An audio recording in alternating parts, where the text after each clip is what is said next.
There is a moment late in the series where Nicole Watterson sits her children down and explains, almost casually, why she works the job she works, why she comes home tired, why she gave up the things she had always wanted to be in exchange for the life she actually has. Nobody yells, nobody cries. She just tells the truth about what motherhood cost her, and the show moves on, and you forget about it 5 minutes later because the next gag is already happening. The Amazing World of Gumball does this constantly, hiding the heaviest emotional content underneath candy colors and absurd jokes, and almost nobody talks about how thoroughly sad every single resident of Elmore actually is. Tonight on Cortoon, we are going through all of it, character by character, the loud ones, the background ones, and the ones who only got an episode or two. So get comfortable, turn the lights down, we will be here a while, and if you have not subscribed yet, it really does help us keep making these. Start with the boy whose name is on the show. Gumball Watterson is 12 years old when you meet him, blue, cat-shaped, eternally about to make a decision he is not equipped to make, and on first look, he is exactly the protagonist this kind of series demands. He is loud, he is impulsive, he is in love with a girl across the street.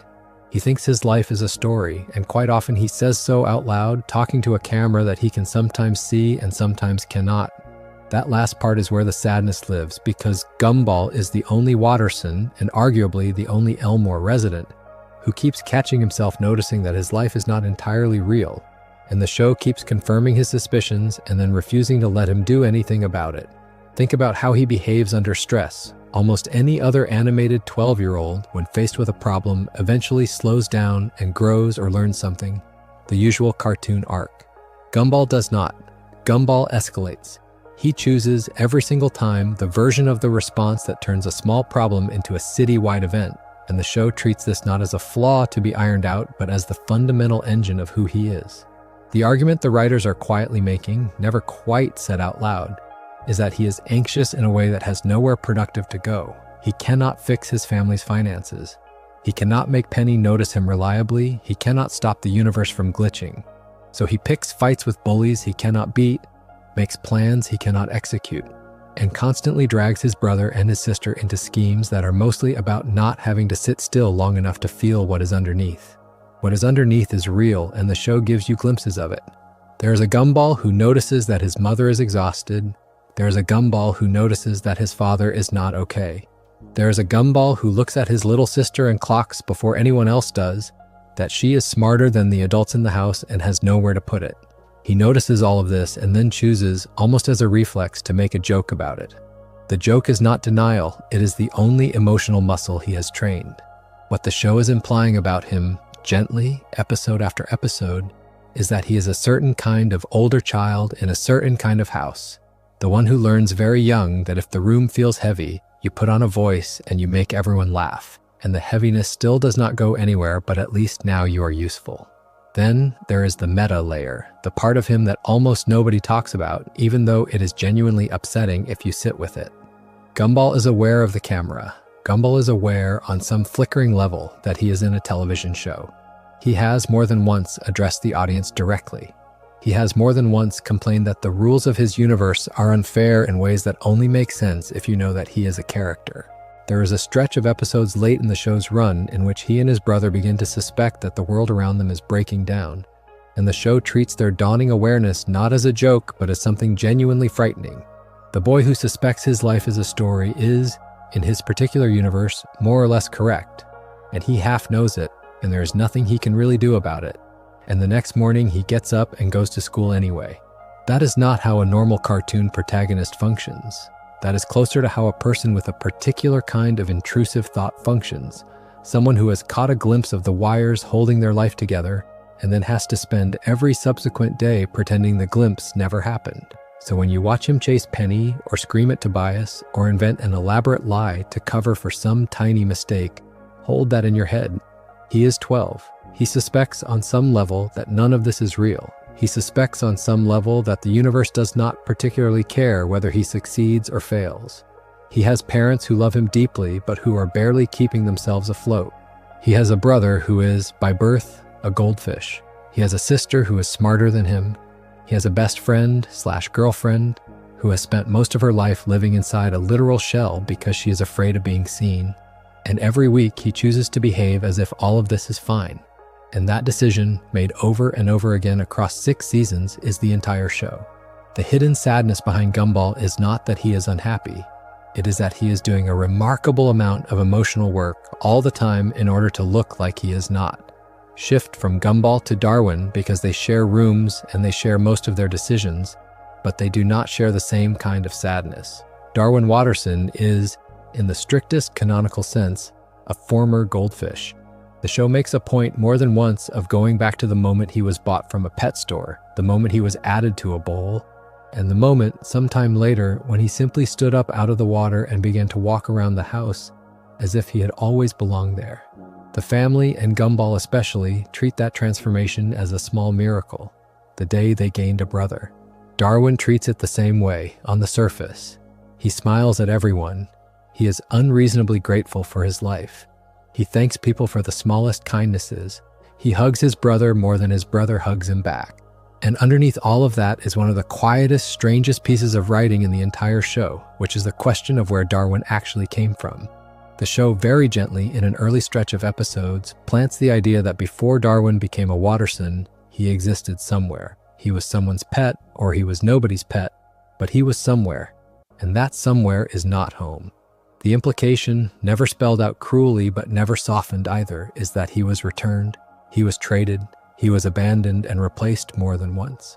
The reason he is so grateful, the reason he loves the Wattersons with a kind of religious intensity, is that he knows, more clearly than any child in any cartoon ought to know, that this family is not the default. He has experienced the default.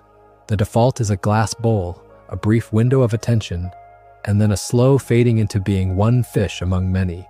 Being chosen, being named, being kept, those things are not given. He has to earn them every single day. That is why his temper, when it shows up, is so frightening. Darwin has the longest fuse of anyone in the house, and when he loses it in a way that scares his own brother. It is not random. It is the temper of someone who has spent so much of his existence trying to be acceptable, trying to be the easy one, that when the pressure breaks through, he has no calibration for what is normal anger and what is more than that. He has the same problem in the opposite direction with affection. He loves people, sometimes total strangers, with an intensity that the show plays for laughs, but which, if you watch closely, looks less like sweetness and more like a kid who is genuinely afraid that if he does not perform love loudly enough, the love will be taken away. Read this way, the running joke about Darwin being too nice stops being just a joke. It is a survival strategy he learned in a bowl and never put down. There is also the question, asked half-jokingly inside the show and seriously by the fandom, of what happens to Darwin's body. He started as a fish. He is now a fish with legs. The show never quite explains whether his transformation is finished. Several episodes imply that under enough stress or in the wrong environment, he might revert. The unsaid argument the writers are making, the one they never quite turn into a plot, is that Darwin's stability as a person is not guaranteed. He is, every single day, choosing to be a boy. He is choosing it against a default that is biologically older than the choice. That is a strange weight to put on a child character, and the show carries it lightly, but it is there. Watch his eyes in the quieter moments, especially after he has done something to please someone. There's always a half second where you can see him checking, has it worked? Am I still here? Am I still kept? His friendship with Gumball is the place where all of this is most legible. Gumball treats Darwin as a brother in the casual, abrasive way that biological siblings are. Darwin treats Gumball as a brother in the way that adopted children sometimes do, which is to say, more carefully, with more deference, with more visible gratitude. The show plays the asymmetry for tenderness. When Gumball is at his worst, when he has cost the family money or hurt Penny's feelings or panicked his sister, the one constant is that Darwin will be standing next to him. Not because he agrees with the decision. Often he does not. He stands next to Gumball because he understands, in the part of him that remembers the bowl, that being chosen by a family means you do not walk away from them when they are wrong. You stay and you help them be less wrong tomorrow. That is the loyalty of someone who knows what it is to be returned, and it is one of the saddest pieces of unspoken backstory the show ever planted. Move on to Anais, because she is the third Watterson child and she gets the smallest amount of screen time, and that is, in fact, the entire point of her. Anais Watterson, is a 4-year-old pink rabbit who is, by every measurable standard, the smartest person in her household and arguably the smartest person in Elmore. She reads above her age, she reasons above her age, she catches lies before they finish forming. She also lives in a house with 3 loud males who consistently treat her as a baby, a mascot, a sidekick, and occasionally as a liability. The sadness behind Anais is not that she is misunderstood, although she is. It is that she has already worked out that being right does not make people listen, and at 4 years old, she is already deciding what to do with that information. You can watch her cycle through the available strategies across the series. In some episodes, she tries pure logic, sitting her family down and walking them through why their current plan will end in catastrophe. They nod, they say she is so smart, and then they go and do the plan anyway. In some episodes, she tries condescension, lecturing them, mocking them gently, and they still do not change. In some episodes, she tries leaving entirely, going off on her own to do whatever she would do if she had not been born into this family, and the show gives you these little glimpses of who she might have been if she had been raised in a quieter house. She would have been a researcher, she would have been a strategist. She would have been the kind of person whose name appears on small, important documents inside large, important buildings. Instead, she spends her childhood managing 2 brothers and 2 parents who, in any honest accounting, function below her. The show makes a joke of this constantly. Anais is the most competent person in the room, and the gag is that nobody notices. But sit with it for an episode or 2, and the joke gets uncomfortable. She is 4. She has, by necessity, parented her own parents. She has, by necessity, been the voice of reason for siblings who are years older than she is. She has had to learn very early that her mother is too tired to absorb another problem, and that her father, lovely as he is, cannot be trusted to remember the problem in the first place. So she swallows it, she files it away, she holds the family together quietly from the youngest position in the room, and the only public acknowledgement she gets is a hair pat and a comment about how cute she is. There is also the loneliness layer, which the show touches on in a couple of episodes and then politely leaves alone. Anais has very few friends her own age in Elmore. The other small children, when she meets them, do not speak her language. The older children, including her brothers, find her exhausting. The adults treat her as a clever pet, the way some adults talk to a child who reads too well for their age and never quite know what to do with their information. There is a moment in one episode where she tries to make a friend and the friend turns out to be imaginary, and the show plays it as a small comedic beat. But it lands like the truth. She has no peers, her family is not her peer group, her teachers are not her peer group. She is alone in her intelligence, in a town that is not particularly equipped for it, and she is alone in her age, in a house where everyone else has already moved past her stage and forgotten what it was like. Read all of this against what she becomes by the later seasons. She is harder, she is sharper. She makes more cutting jokes. She is less willing to play the cute role that the family keeps trying to put her back into. The show is not telling you in so many words that she is hurt. It is showing you, over time, the shape that being constantly underestimated by the people who are supposed to know you best ends up carving into a child. The hidden sadness behind Anais is that she figured out, very young, that she was going to have to be the adult in her own family. She did not complain, she simply got on with it, and she is still getting on with it every time you see her. And there is a part of her that knows she will be doing it for the rest of her life. Move up a generation to the mother of that house. Because if you wanted to make a list of the saddest characters on this show in a strict objective sense, Nicole Watterson would be very near the top. And most viewers do not realize it because she spends most of her time on screen looking competent and angry. Nicole is a blue cat in a white shirt. She works at a rainbow factory. She drives an old car. She loves her children with a ferocity that the show is constantly underlining, and she is held together hour by a willpower that the show is also constantly underlining. The hidden sadness behind Nicole is that she gave up an entire life to become the person you are watching, and she never quite stopped grieving the life she gave up. The show tells you this directly in a late stretch of episodes that step out of the comic engine for long enough to let her speak honestly. There was a thing she wanted to be when she was young. There was a path she was on. She traded that path in pieces for a husband who could not provide, 3 children who could not be left alone, and a job she did not particularly want, and she did the trade willingly because she loved her family and she has never made the family pay for it out loud. What makes her tragic rather than just tired is what she had to become in order to hold the arrangement together. Watch her in the early episodes. She is wound very tight. She is short with everyone. She has a famous, much memed version of herself, a transformation the show plays as a horror gag, in which she turns into something that is purely rage, an inhuman force that can punch a hole through a wall in a household and a school in a single afternoon. And the joke is that this is the version of her that gets things done. The argument the show is making quietly with these scenes is that her competence is welded directly to her anger. She cannot care for this family without also being furious at the conditions she is caring for them in, and she has nowhere to put the fury except sideways into her own muscles. The wall punching is funny in the moment and devastating after a few episodes, because what you are watching is a woman who has chosen every single morning to keep going, and her body keeps trying to tell her that the choice is killing her. Then there is Richard, her husband, who is genuinely the love of her life. The show is unambiguous about this. She chose him. She keeps choosing him. He is good to her in the specific ways she most needs to be loved, and he is hopeless in almost every other way, and she is the one who carries the consequences.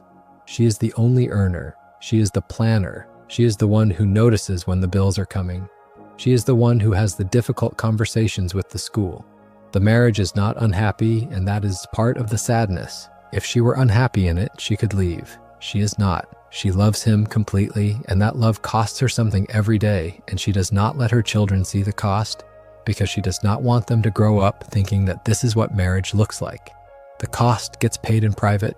The cost goes into the wall punching. There is also her own childhood, which the show, with some real restraint, reveals in pieces. Her parents were demanding in a way that no child can survive cleanly. They wanted her to be perfect by their definition of perfect, and they did not stop wanting it when she failed to deliver. She left them, and she chose a man who was the opposite of what they would have picked, and she has spent her adult life building a household where children are allowed to be loud and wrong and themselves. That is a victory, and the show treats it as one. But the victory comes with a tax. Nobody who grows up like Nicole grew up turns into a relaxed parent. She is loving and she is patient in spurts, and she is also constantly on, monitoring everything, holding every variable, because in the world she came from letting your guard down was punished. She is repeating her own childhood in reverse, trying not to become her parents, and most of the time she succeeds, and a small percentage of the time she breaks under the effort, and that small percentage is what the show shows you for comedy. The hidden sadness behind Nicole is that she is one of the most heroic figures in the entire series, and almost none of the other characters in her own house can see it. Turn to her husband because Richard Watterson is, on the surface, the dumb cartoon dad, the trope, the one in the recliner with the sandwich and the inability to read a room. Spend any time at all with the show and you realize Richard is something far stranger and far sadder than that. He is a man who has very obviously never been allowed to grow up, and the show is interested in the specific reason why. The reason has a name. His father, Frankie, left when he was a boy. His mother, Granny Jojo, told him a story about why his father had left, a story that was not true, a story designed to keep the boy soft and dependent and unwilling to ever leave the house himself. The story worked. Richard grew up and he did not leave. He did not develop most of the skills that adult life requires. He did not learn to drive properly or earn a living for long or read his own emotions accurately. He grew instead the personality of a child in a man's body, sweet and trusting and easily hurt, and the show does not condemn him for it. The show points at the people who did it to him. That is what makes Richard tragic in a way the gag never quite gets the credit for. He is not stupid, he is undeveloped. He never had the chance to become anything else because the adult who was supposed to raise him into something else lied to him for decades about who his father was. And the father who could have eventually corrected the lie was off being his own kind of failure. When Frankie reappears late in the series, the show treats the reunion with real care. Frankie is not a redemption arc. Frankie is a man who left, and who would, if you let him, leave again. Richard, watching all of this, has to absorb the fact that the central wound of his life was not because he was not good enough to be stayed for, but because his father simply was not built to stay. That is a heavy thing for a grown man to carry. He carries it badly. He carries it by going back to the couch and pretending nothing happened. And his wife and his children love him through it, and the show keeps moving. You can see the wound in everything he does. He clings to his children, sometimes inappropriately, the way someone clings who has had people removed from their life without warning. He clings to his wife the same way. He panics occasionally in ways that look ridiculous on screen and that, if you slow them down, read as the response of a man who is terrified all the time that the people he loves are going to be taken from him. He treats food the way some people treat security, as a thing you can have right now that nobody can take, that is guaranteed to be there when you reach for it. He treats sleep the same way. He treats television the same way.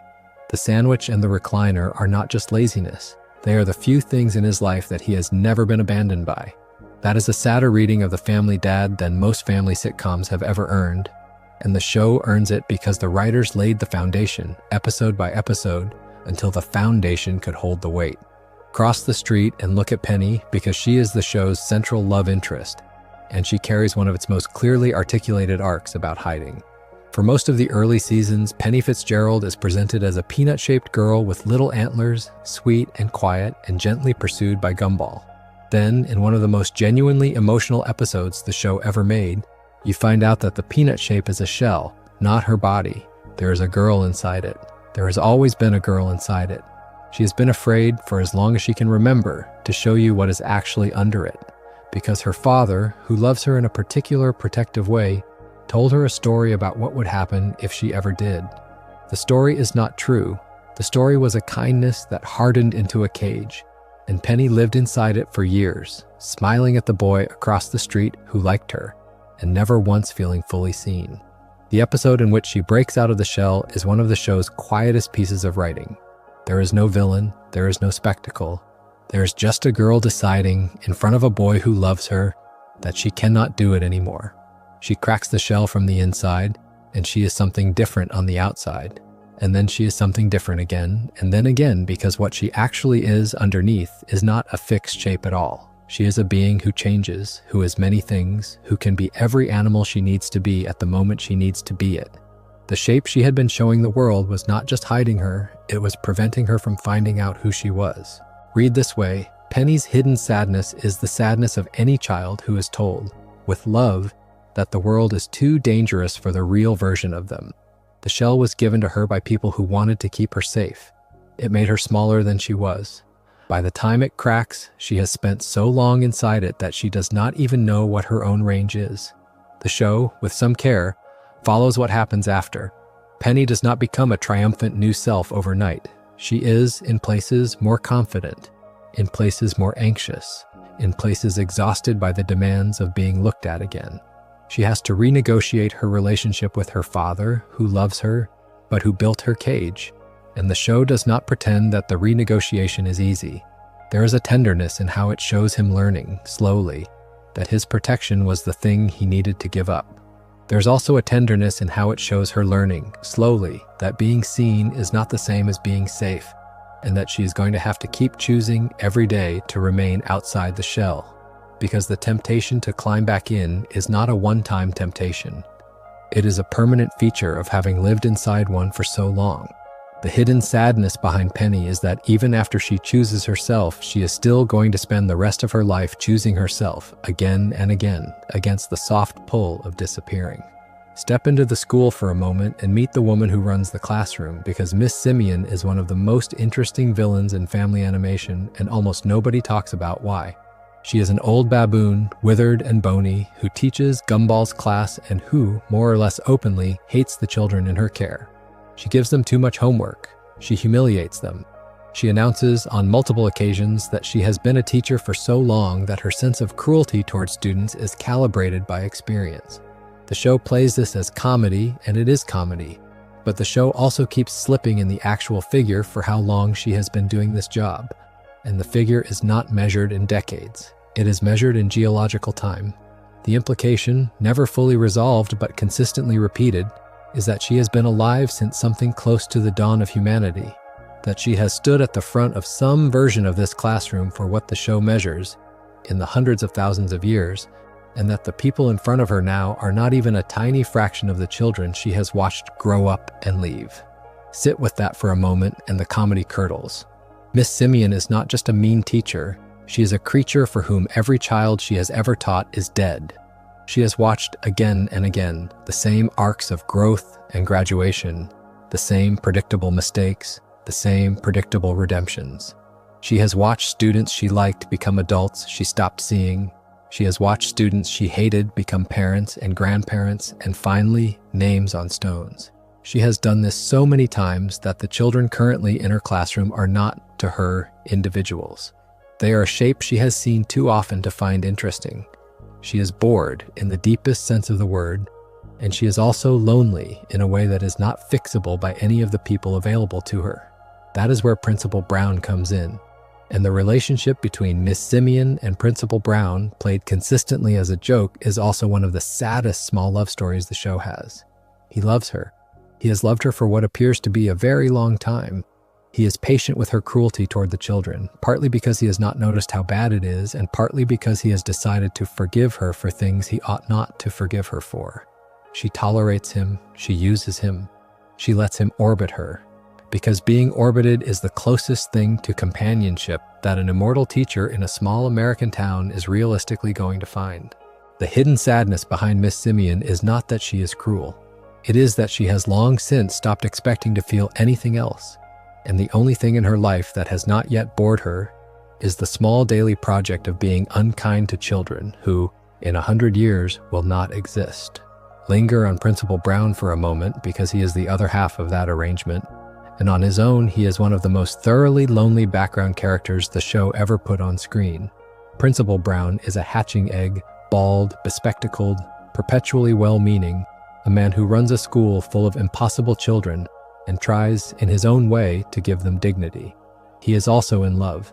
He has been in love for as long as you have known him, with the worst possible partner in the building. And the show plays his devotion to Miss Simian the way other shows play devotion to a long-suffering spouse. He brings her things, he makes excuses for her, he stays up at night, presumably drafting strategies for how to make her notice him more. She tolerates him intermittently, and the rest of the time she treats him like a coat rack. If you watch the episodes that focus on him, what you notice is that he does not actually have anyone else. He is the principal of a school, which is structurally a lonely job. The teachers below him do not socialize with him in any natural way. The students are children. The other adults in Elmore mostly do not know him outside his title. He goes home, presumably to a small place, and the show implies, in occasional details, that he eats alone, watches television alone, and tries to compose his thoughts into a shape that he can bring back to Miss Simian the next day. The argument the show is making, when it bothers to make one about him, is that he has settled. He has accepted that the only person he can imagine wanting is a person who does not want him back. He is not bitter about it. He is, in his soft, eggy way, almost grateful that he has someone to direct the longing at. The hidden sadness behind Principal Brown is the sadness of a perfectly nice man who would have made a perfectly nice partner for almost anyone, and who has, for reasons that have to do with where his life happened to land, decided to spend that capacity on a woman who is going to outlive him by long stretches of time, and who will, in all likelihood, forget him within a few decades of his death. Step out of the school and over to Tobias because he is the loud one in the class, the one with the rainbow body and the absurd confidence and the constant performance, and confidence on this show, more than any other, is almost always doing something to hide. Tobias Wilson is a kid who walks around shirtless because he wants to, who poses constantly, who speaks at full volume, who treats every social interaction like an opportunity to be the funniest, most attractive, most photographed thing in the room. The show writes him as the friend who exhausts everyone, the dial that never goes down, the boy who interrupts a serious moment to make it about himself. Almost no other character on the show puts as much visible energy into being looked at, and almost no other character is, in private, as obviously starved for it. Look at his family. Tobias has parents who are warm but distracted, and a small army of older siblings who are very visibly more impressive than he is. His sister Rachel, when she appears, is treated by the show as the kind of teenager who has her life figured out. The older siblings, the ones you mostly see only briefly, do the same job. They occupy the family attention. Tobias is somewhere in the middle of all of them, loud and immediate, the way a middle child sometimes is when middle children have decided that volume is the only available strategy. The performance is not stupidity, it is a strategy. He has worked out that if he is the loudest thing in any room, he is also the most present thing in any room. And presence is the unit of value he has chosen to chase. He chases it everywhere, with everyone, all the time, and it never quite fills him up. There is a recurring beat in the show where Tobias gets caught off guard and the volume drops, and the boy underneath comes through for a second. He looks in those moments less like a force and more like a child. He is asking, without saying it, whether anyone is going to like him when he is not performing. The show gently suggests that the people closest to him, Gumball, Darwin, his actual friends, do in fact like him, more than he knows, more than he believes. He does not believe it for long. The volume comes back up almost immediately. The hidden sadness behind Tobias is the sadness of a child who has decided he can earn affection by being amazing, and who has no model for how affection might also come through being ordinary or being quiet or being any of the things he is when nobody is watching. One desk over sits Banana Joe, and the classroom is full of these little portraits. And Banana Joe is one the show plants and waters very carefully. Banana Joe is a yellow banana with a face. He is the classroom's joker. He laughs at his own jokes louder than anyone else does. He plays pranks constantly, often on people who do not want to be the target. And his entire deal on the surface is that he is shallow, comedic energy in fruit form. There is an episode in which the show steps inside his life briefly, looks at his home, looks at his father, looks at the small machinery that produces the boy you see at school. And what you find there is not a joke at all. You find a kid whose family pressure to be funny, to be the source of laughter, to be the thing that lightens the room is not just an instinct, it is a job description.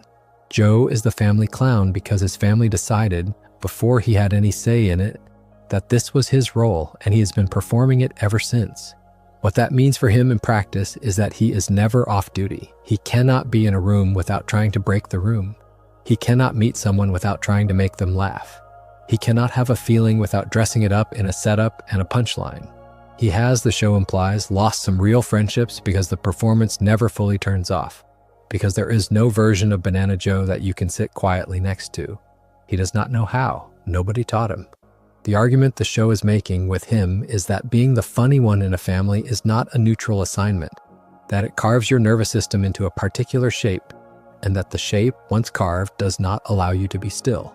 The hidden sadness behind Banana Joe is that he is exactly as lonely as Tobias is, but he has chosen a more reliable mask, and the mask is welded on tighter than anyone, including him, fully understands.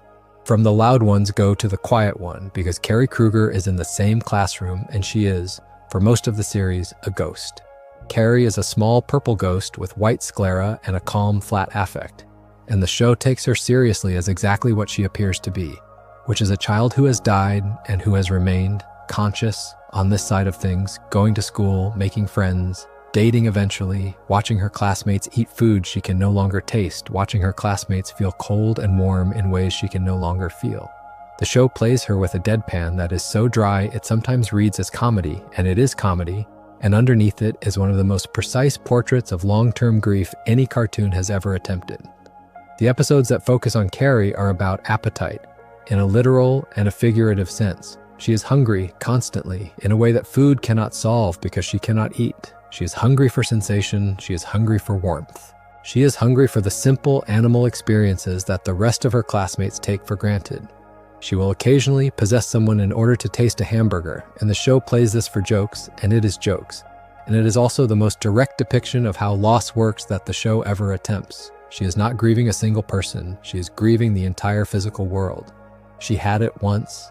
She does not have it now. She's going to school anyway because what else is there to do, and because if she does not keep showing up, she is afraid she will fade entirely.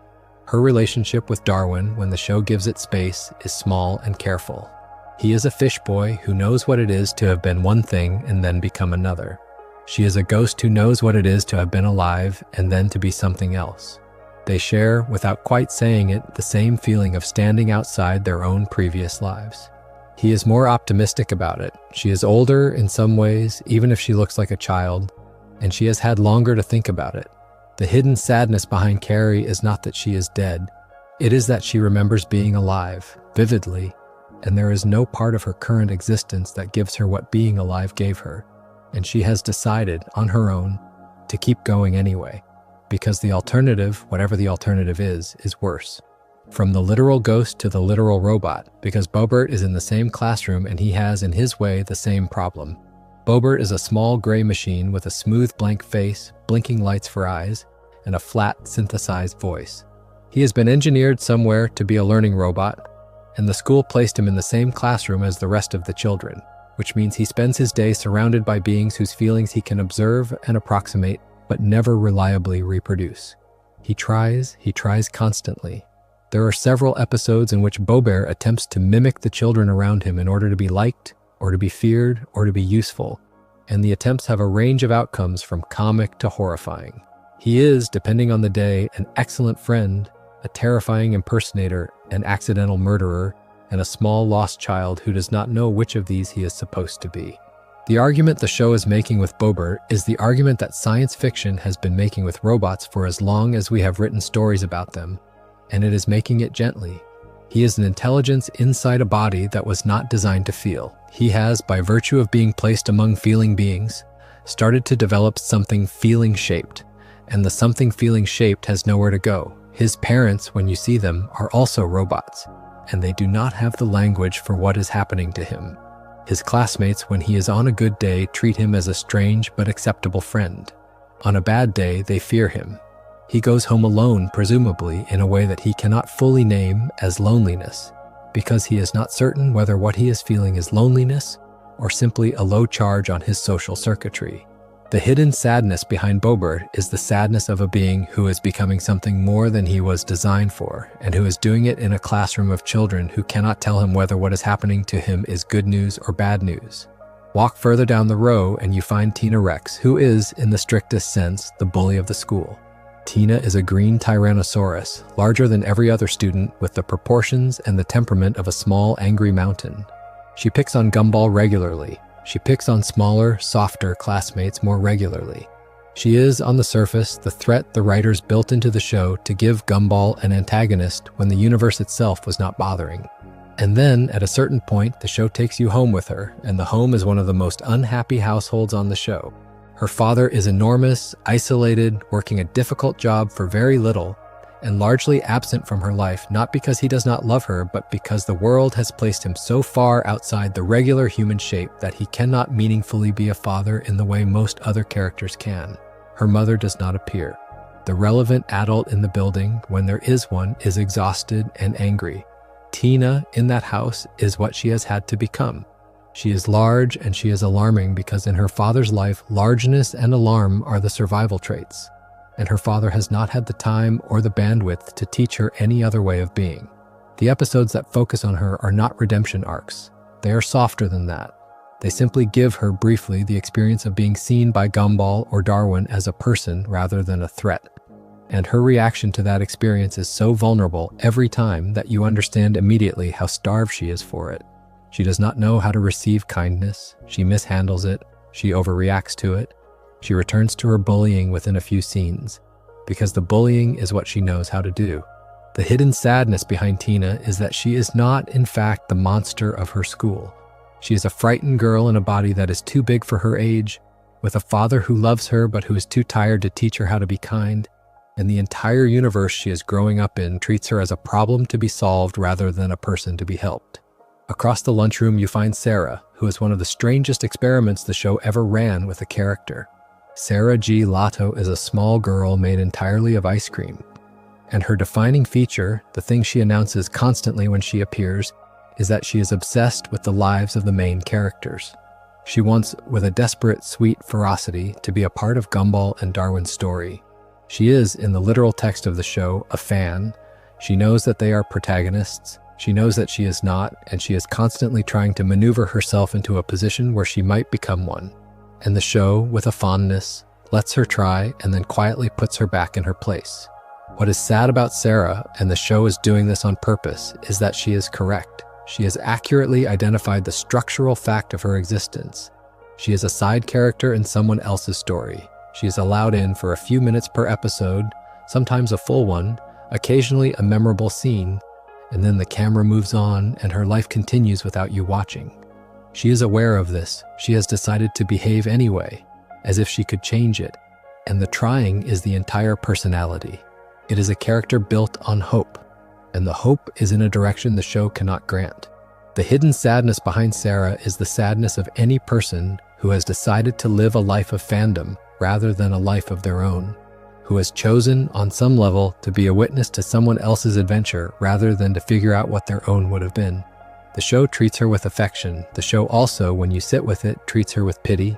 And the pity is the kind you reserve for someone who's not going to figure out what they are doing in time. Drift over to Alan because he is in the same school and he is one of the show's most carefully constructed jokes about virtue. Alan is a light blue balloon with a perpetually serene face. He is, by every visible measure, the kindest person at the school. He resolves conflicts, he forgives bullies, he gives compliments freely and warmly. He treats every classmate with a patience that the writers, episode after episode, can find nothing to criticize. He is the example you would hold up if you wanted to teach a child what good looks like, and the show, exactly because he is presented this way, spends a great deal of time gently turning him over and looking at what is on the back. What is on the back when the show goes there is not exactly malice. It is something more interesting and harder to name. Alan is fragile. He is physically a balloon, and the show treats his physical fragility as a mirror of the emotional position he occupies. He cannot fail. He has built an entire identity around being unfailingly kind, and the identity is so tightly drawn that any genuine failure threatens to pop him entirely. When pushed, when humiliated, when finally cornered by his own contradictions, he reveals a surprisingly intense capacity for pettiness and for self-pity, and the show plays the reveal not as a betrayal but as a sigh of relief, because finally the strain has somewhere to go. The hidden sadness behind Alan is the sadness of being too good. He has decided somewhere very young that his value lies in being the best person in any room, and the decision has not made him happy. It has only made it impossible for him to admit, even to himself, when he is not. Move next door to a much bigger problem, in every sense, because Hector is a giant.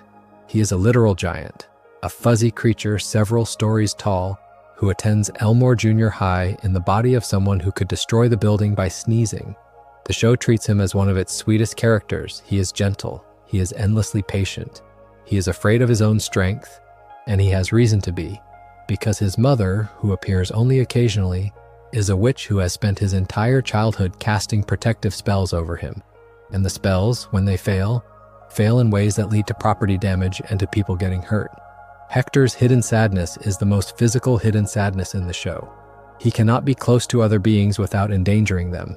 He cannot hug a friend without breaking them. He cannot sit at a normal desk. He cannot eat at a normal table. He cannot, in any straightforward sense, participate in the everyday life of the children he goes to school with. And he wants to, very badly. He watches them. He learns their games. He tries, constantly, to make himself small enough to be in the picture with them, and his attempts to be small are themselves what cause the disasters. The show is making, with him, a quietly direct argument about a particular kind of difference. There are children whose size or strength or temperament makes them, through no fault of their own, dangerous to the rooms they grow up in, and the world's response to that danger is mostly fear, and the fear sits on the child for the rest of their life. Hector accepts the fear with dignity.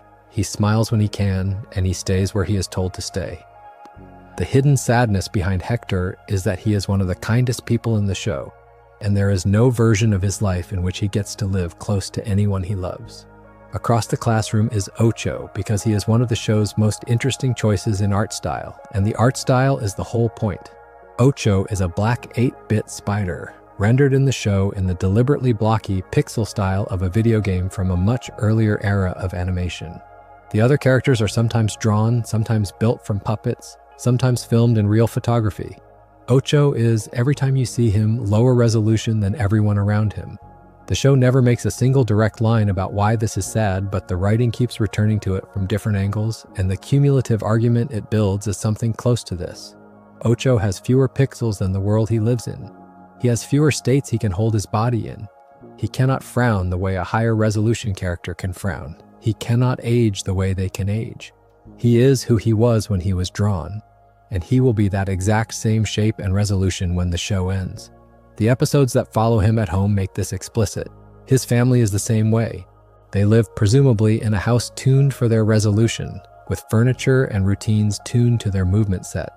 He attends a school in which most of his classmates have access to a continuous range of facial expression, and he has the few discrete poses he was given when he was designed. He has, in some episodes, a hot temper, because anger is one of the few states his resolution can do convincingly. He has, in other episodes, a startling depth of loyalty because he is the kind of being who, when he commits to something, cannot easily redraw himself out of the commitment. The argument the show is making with Ocho is the argument that there are people in any school who are made of fewer building blocks than the people next to them. They are not stupid, they are not lesser, they are simply working with a smaller palette, and the world keeps rewarding palette. The hidden sadness behind Ocho is that he knows, in a way the show makes deeply legible without ever quite saying it, that he was rendered to a lower standard than the universe around him, and there is nothing he can do to upgrade himself.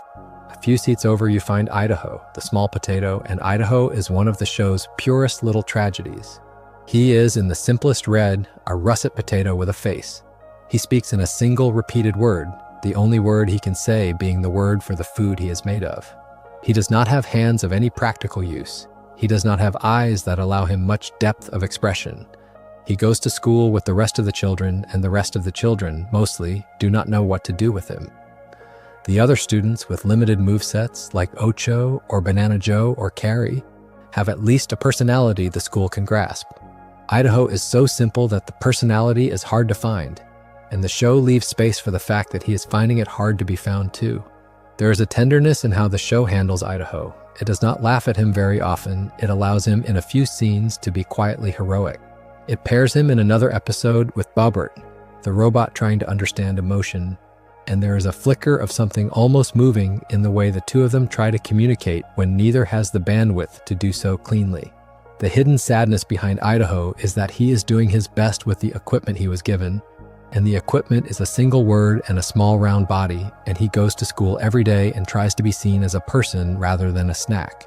The show treats this with respect, and respect is, in some ways, what he has been asking for the entire time. From the potato to the flower, because Leslie is in the same general universe of children whose bodies cannot move very far, and Leslie's predicament has a different texture. Leslie is a small flower, blue-petaled, with a face in the center of the bloom. He cannot run. He cannot, in the strict sense, walk. He is rooted in a pot, and the pot is moved around by other people when other people remember to move it. He has a delicate, theatrical personality, with a real interest in art and in feeling and in the higher ranges of expression, and he has, structurally, the smallest amount of physical autonomy of almost any character on the show. What that means in practice is that Leslie is almost always at someone else's mercy for the most basic facts of his day. He is wherever they put him. He moves at their speed. He cannot leave a room he wants to leave, and he cannot enter a room he wants to enter without someone else's cooperation. The show plays this lightly in most episodes because the show plays everything lightly in most episodes, but the architecture is there. Leslie is one of the show's clearest portraits of dependence, of what it is to live a rich inner life inside a body that the world insists on treating as a prop. He responds to it with grace. He sings about it. He makes art out of it. He is, in his own way, one of the most resilient characters in the school. The hidden sadness behind Leslie is the sadness of any person whose inner range is much larger than their outer body will let on, and who has to spend their life convincing other people that the inner range is there at all. Turn your attention to Terry now, because Terry is in the same classroom and she is paper.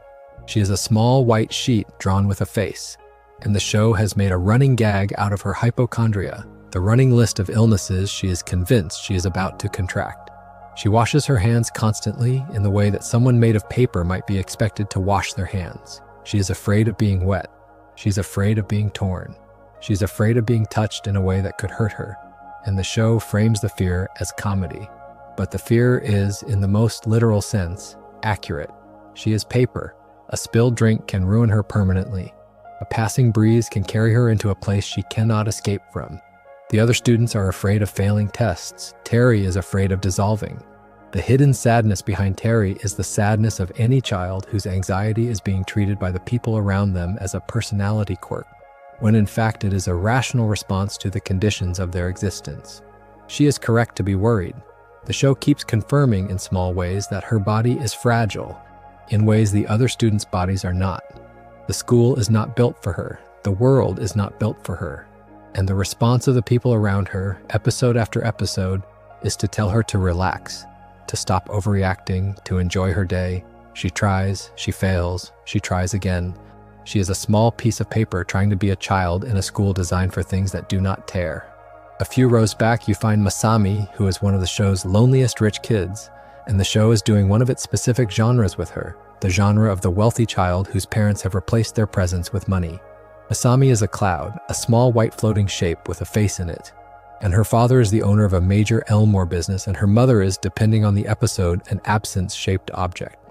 The episodes that focus on Masami, when they exist, are about her trying to buy friendships, her trying to buy experiences, her trying to buy the version of childhood she sees the Watterson kids having for free. She cannot understand why she does not have it. The answer the show offers, gently, is that she is missing the things you cannot put a price on. She has more material than any of her classmates, and she has, by some margin, the least company. What makes Masami's sadness specifically interesting in the way the show writes her is that she is the antagonist often enough that you forget to feel sympathy for her. She is the spoiled one, she is the jealous one, she is the small storm cloud in the corner of a scene, casting a literal shadow over a moment that was about to be sweet. The argument the show is quietly making, never quite said in dialogue, is that the entitlement is a symptom and not the disease.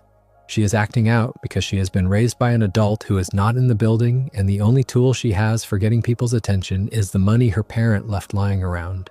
The hidden sadness behind Masami is that she would, if anyone offered, trade most of what she has for the kind of warm, chaotic, broke household the Wattersons go home to every night and nobody has ever offered, and she would not, in fairness, know how to accept it if they did. Cross the street to the Robinson house, because Mr. Robinson is one of the most consistent antagonist Gumball faces, and he is also, by the show's own confession, one of its most broken adults. Mr. Robinson is a small bald man with a mustache and a permanent expression of irritation. He lives next door to the Wattersons. He hates Gumball openly in a way that is sometimes so vicious it becomes funny, and is sometimes so vicious it becomes uncomfortable. The show, several seasons in, opens a door into Mr. Robinson's history, and what is in that history is a long list of dreams that did not work out. He wanted to be famous. He wanted to be loved. He wanted to be the center of someone's attention. He has instead a job he does not like, a wife who does not like him very much, and a neighbor child who, every single day, wakes up and invents new ways to be loud near his window. What the show is doing with Mr. Robinson is using Gumball, in a sense, as a mirror. Gumball is everything Mr. Robinson once was. He is full of energy. He is full of fantasy. He is full of certainty that his life is going to be a story. Mr. Robinson is what happens to that boy if the story does not arrive. He has stopped chasing the dream and has not replaced it with anything. He has only kept the impatience and the hunger has nowhere to go, and the boy next door makes him feel it every single morning. The argument the show is making is that his cruelty toward Gumball is not really about Gumball. It is about himself. At 12, watching the version of himself he could have been just a wall away.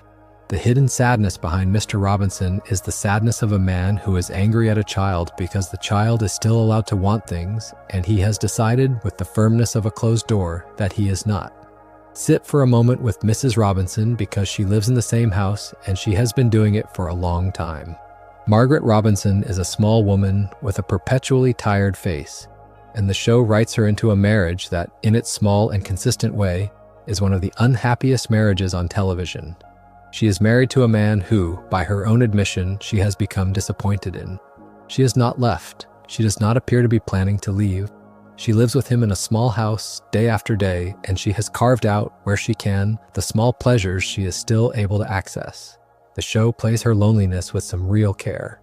There are episodes where you see her, briefly, light up at the prospect of being noticed by someone, anyone, and the lighting up is so subtle that the show does not need to underline it. What is hidden in her sadness more than anything else is its ordinariness. She is not in an abusive marriage in the dramatic, named sense. She is not being hurt. She is, instead, in the kind of long marriage that has slowly emptied out, and she has run out of energy to fight for its contents. And she does not, in fact, blame her husband for it any more than she blames herself.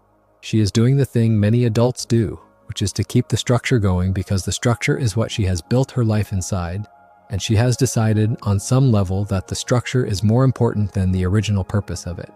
The hidden sadness behind Mrs. Robinson is the sadness of a woman who has accepted, much too young, that her happiness is not coming back, and who has built a small private life inside the larger public one in order to have somewhere warm to keep what is left of her. Drift back to the Watterson family for a moment, because the Wattersons have grandparents, and the grandparents are some of the most quietly devastating characters in the entire show.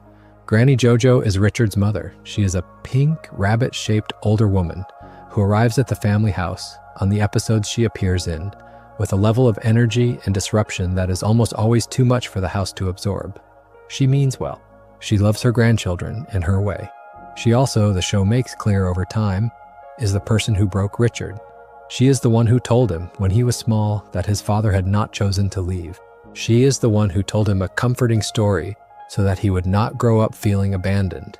And the comforting story turned, over the years, into the lie that defined his adult life. She did this because she did not want him to feel what she was feeling.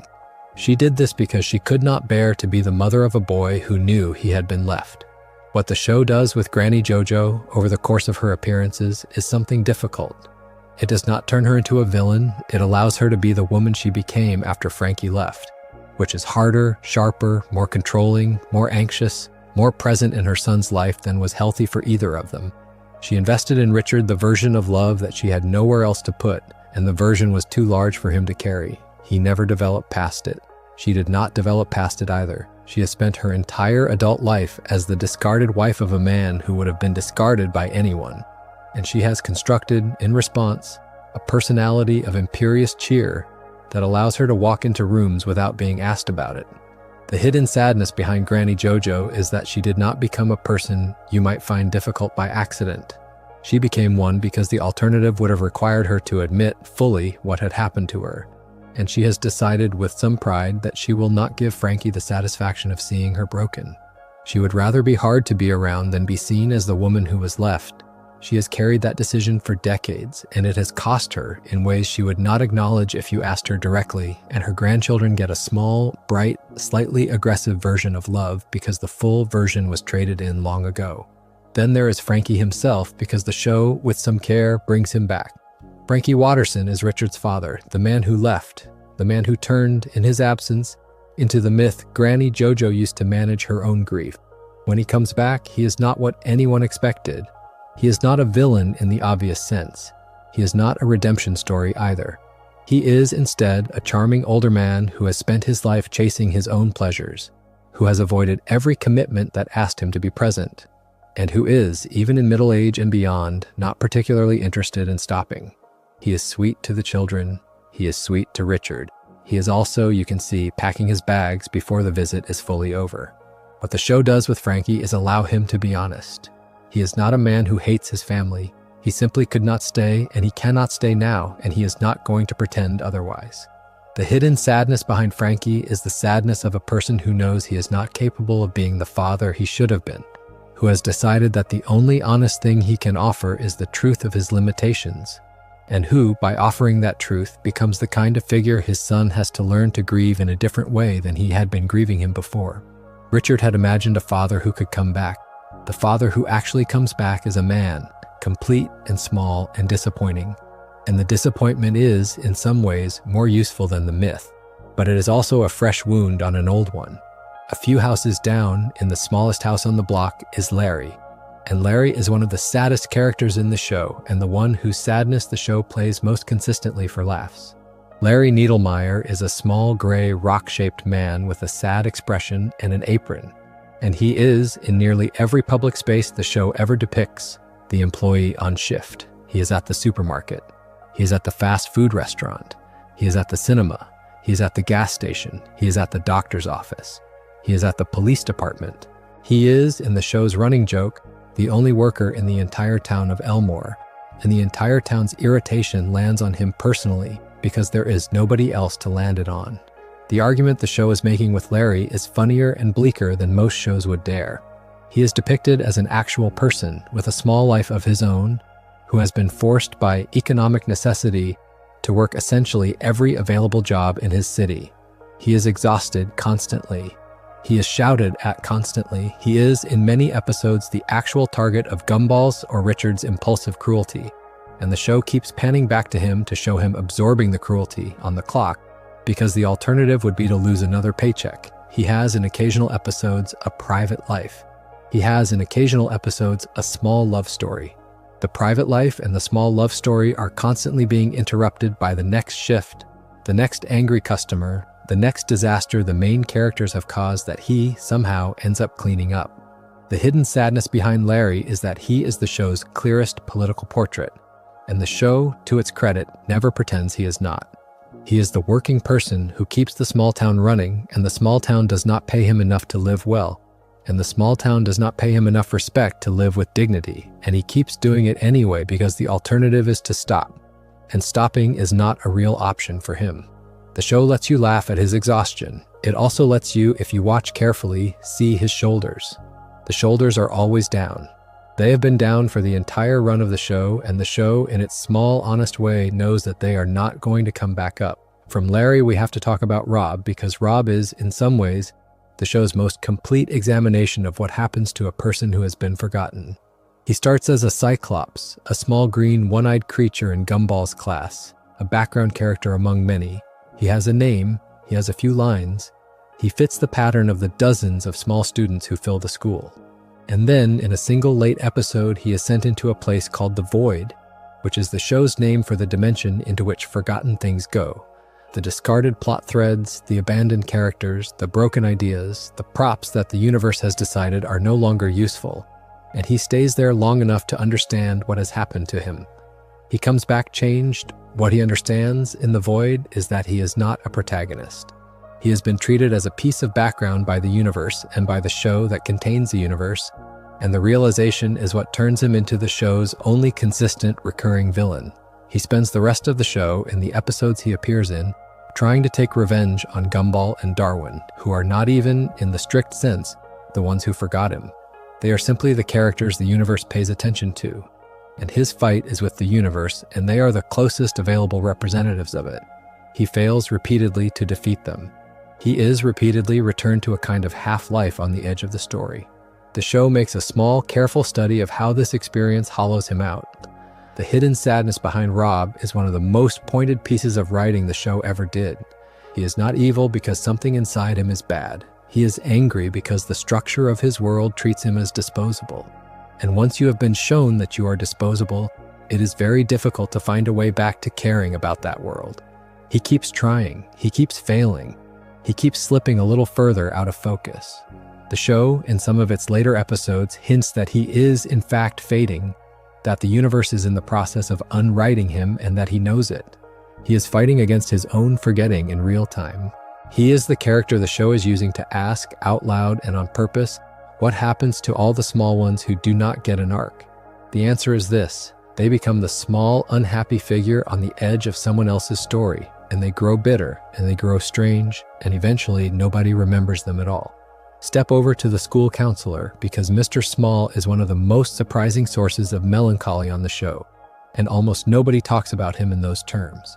Steve Small is a tall, green-haired hippie, the school's well-being officer, the person whose job it is to look after the emotional life of the students. And his life, outside the building, is a quiet, personal disaster. He lives in a van. He has, over the course of the series, lost a marriage. He has, over the course of the series, lost a series of small dignities. He believes, with real sincerity, in his ideas about wellness and about diet and about meditation, and almost nobody around him takes those ideas seriously, including, on bad days, his own students. The argument the show makes with Mr. Small is that he is offering, every day, advice that he cannot, by his own life, prove. He tells children to eat well. He cannot afford to eat well. He tells children to balance their lives. His life is, by any measure, badly out of balance. He tells children that everything will be all right. He is not certain that his own everything is going to be all right. The show plays this for comedy and treats him as the slightly ridiculous adult in the building, and then, in the smaller moments, lets you see him being earnest. He believes that being kind to children is a meaningful job. He believes that being available, even imperfectly, is better than not being available at all. He shows up every day and he tries. The hidden sadness behind Mr. Small is the sadness of a person whose theories about how to live exceed his ability to live by them, and who refuses to stop teaching the theories anyway, because he believes on his best days that someone in the room might be helped by them even if he himself cannot be. Down one floor is Susie, because Susie is one of the strangest small experiments the show ever ran on the question of who is allowed to be a person. Susie is, in the most basic descriptive sense, a chin with a face. She is a small protrusion of the show's animation style, a pink, fleshy thing with eyes. And the entire joke of her, the first time you meet her, is that she does not behave like the other students. She makes sounds that are not words. She moves in ways that the other students find disconcerting. She is, in the language of the show, weird, and the school is not equipped to know what to do with her. What the show does with Susie very slowly over a number of episodes is allow her to keep being weird and reward her for it. She becomes the friend that Anais needs sometimes in moments when no other friend will do. She becomes the unexpected source of insight in episodes where insight is not coming from the usual places. She becomes, by a small degree, less of a joke and more of a person.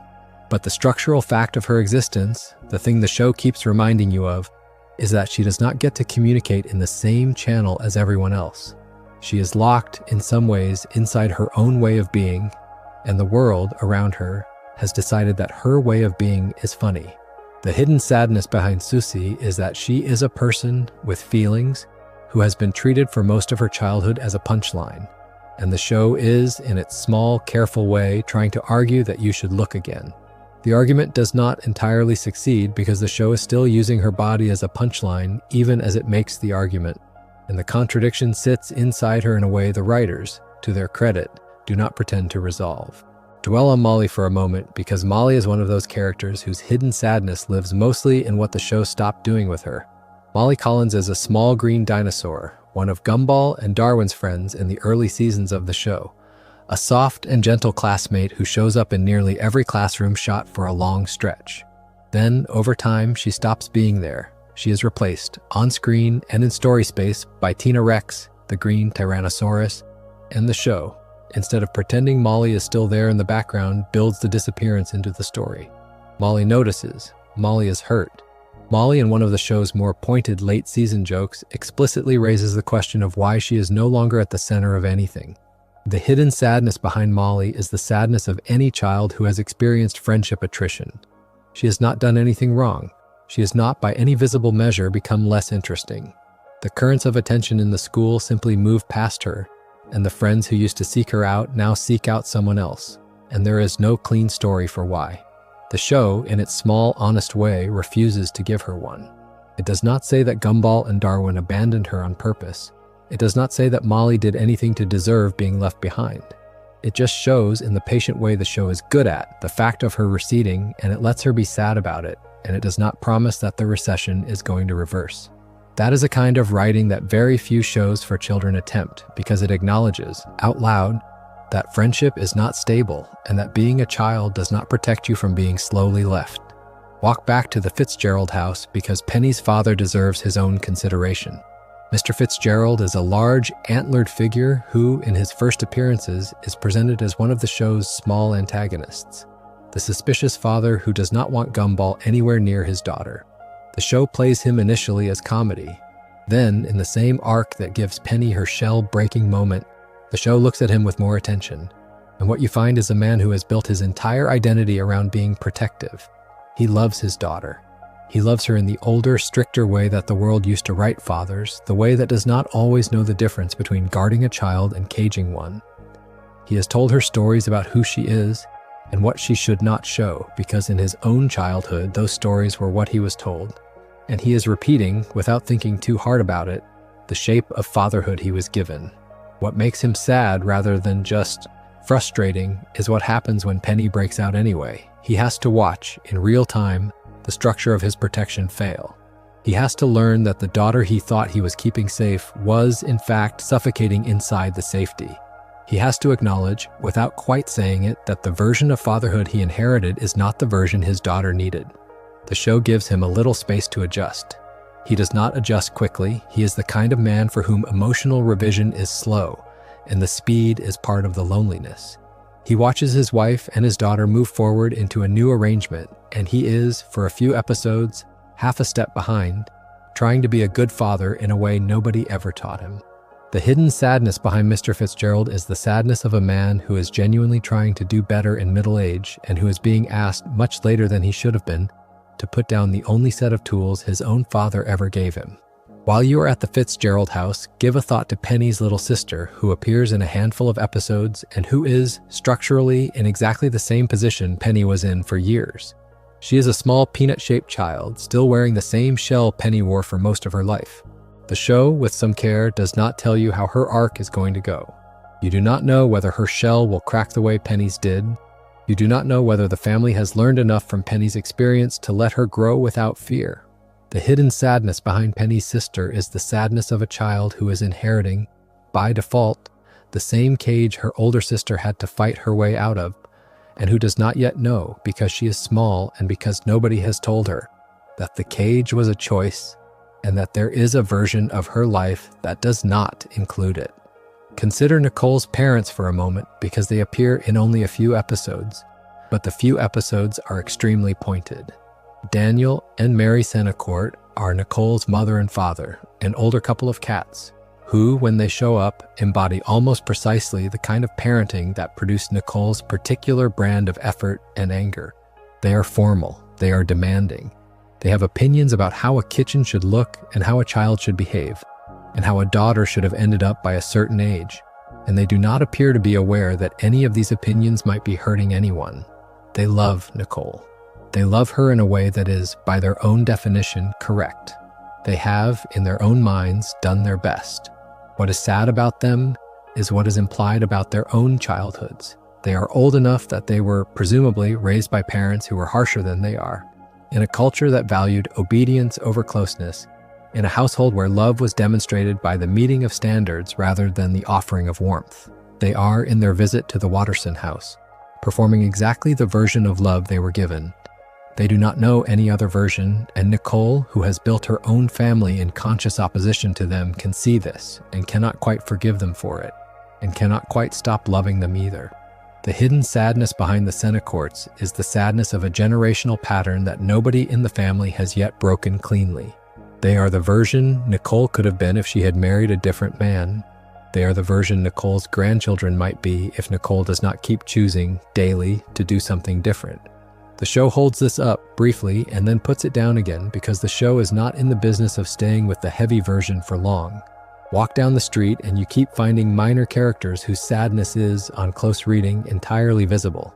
Take Anton, the small piece of toast, with a face who attends Gumball's school. Anton is bread. He is fragile in a particular bread-shaped way. The show has, over several seasons, killed him repeatedly.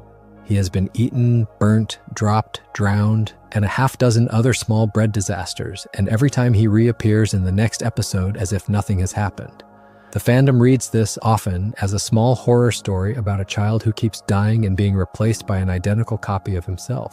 The show does not contradict that reading. It does not endorse it either. It simply keeps showing you Anton and the constant minor variations in his behavior from episode to episode, and the unease of watching a child who by every visible indicator should not still be in this school, but who keeps walking back into it the next morning.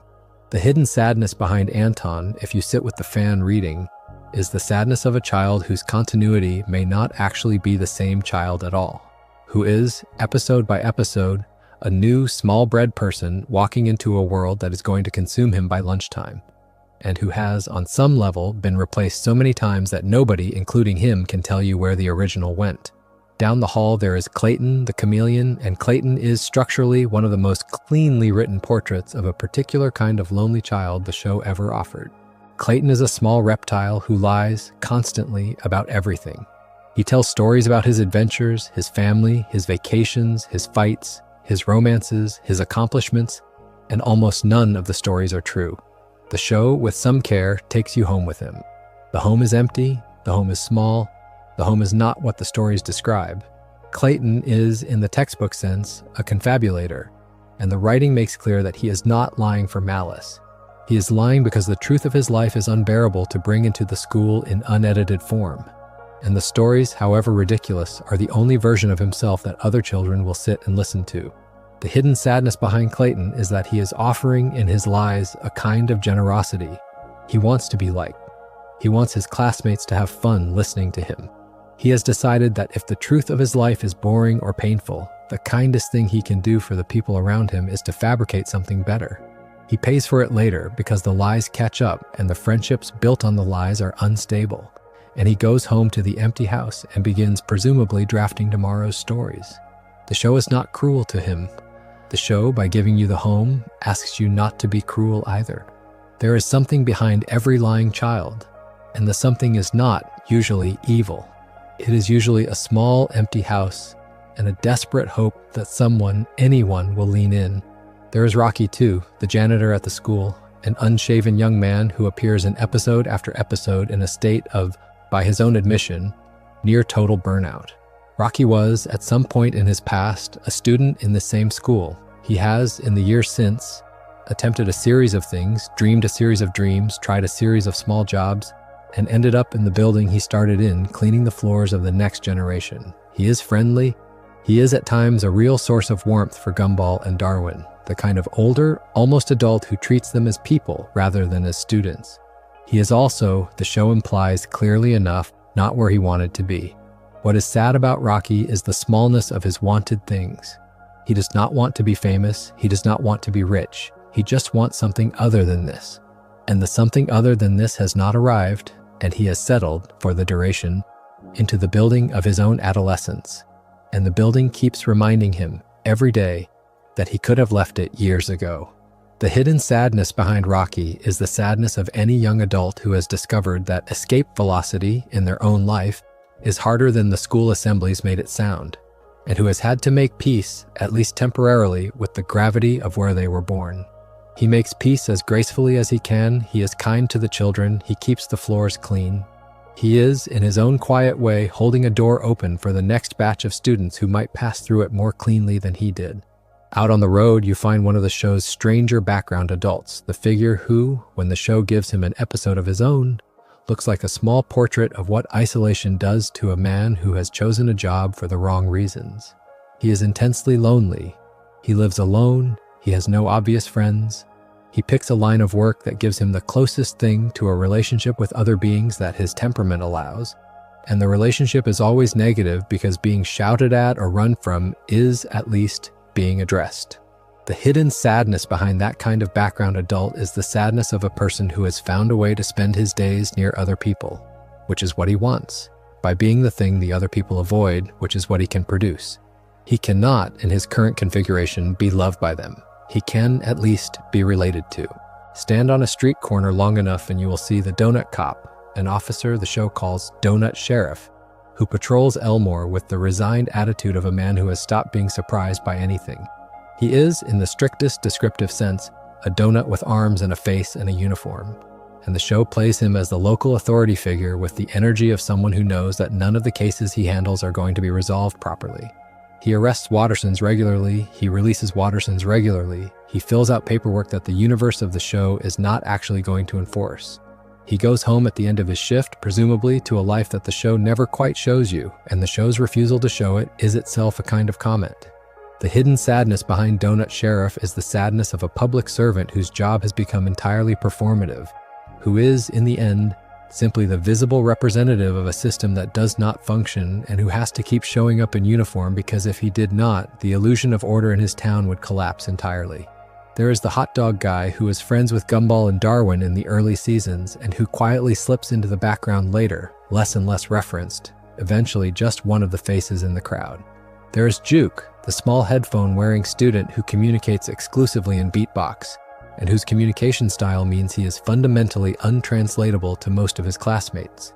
There is, in the corners of the cast, a quiet specialist or two, whose niche is treated by the show as a small private dignity, and a whole supporting cast of small simple foods, each of whom appears for a moment and disappears, and each of whom has, behind the moment, an entire life the show does not have time to follow.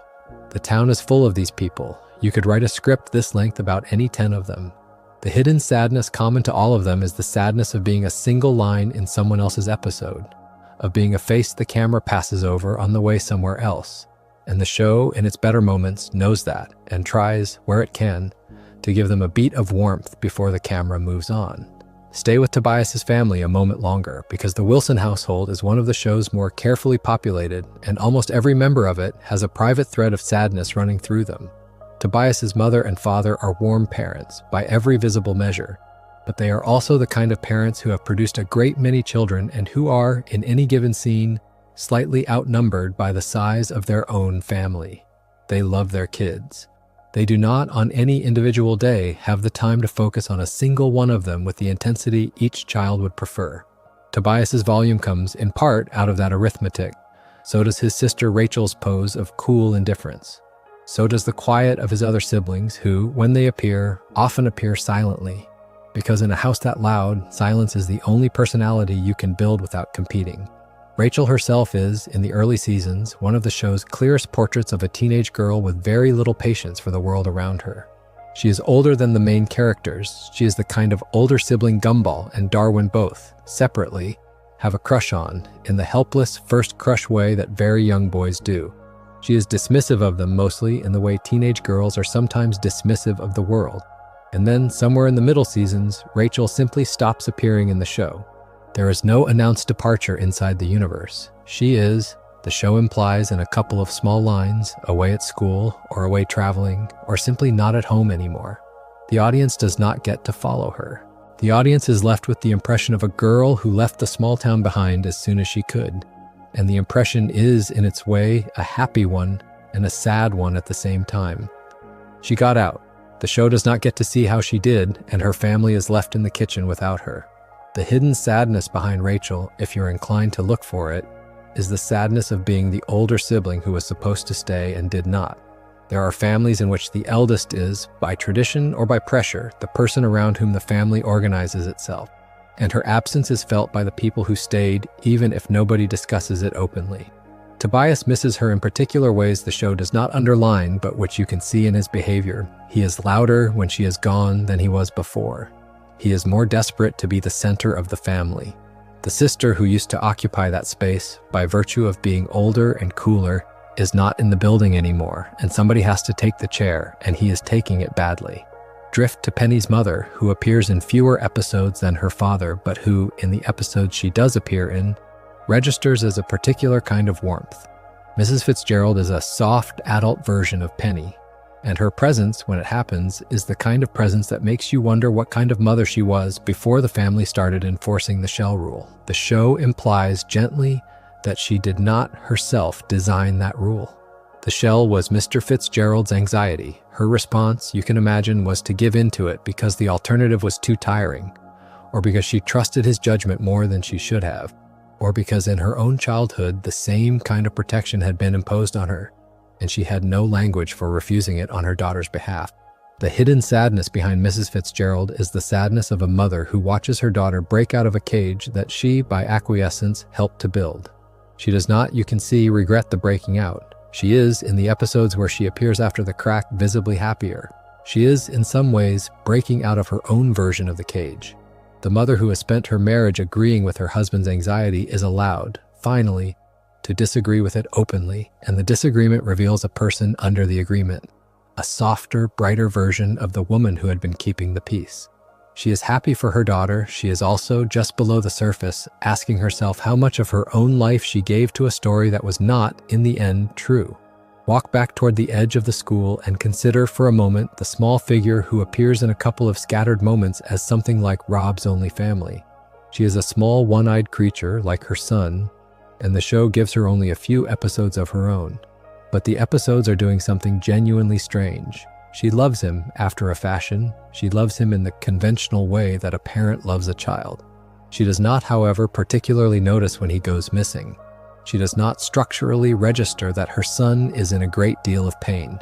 She is going about her own small life in the same kind of small house that the rest of the town lives in, with the same routines and the same low-grade tiredness.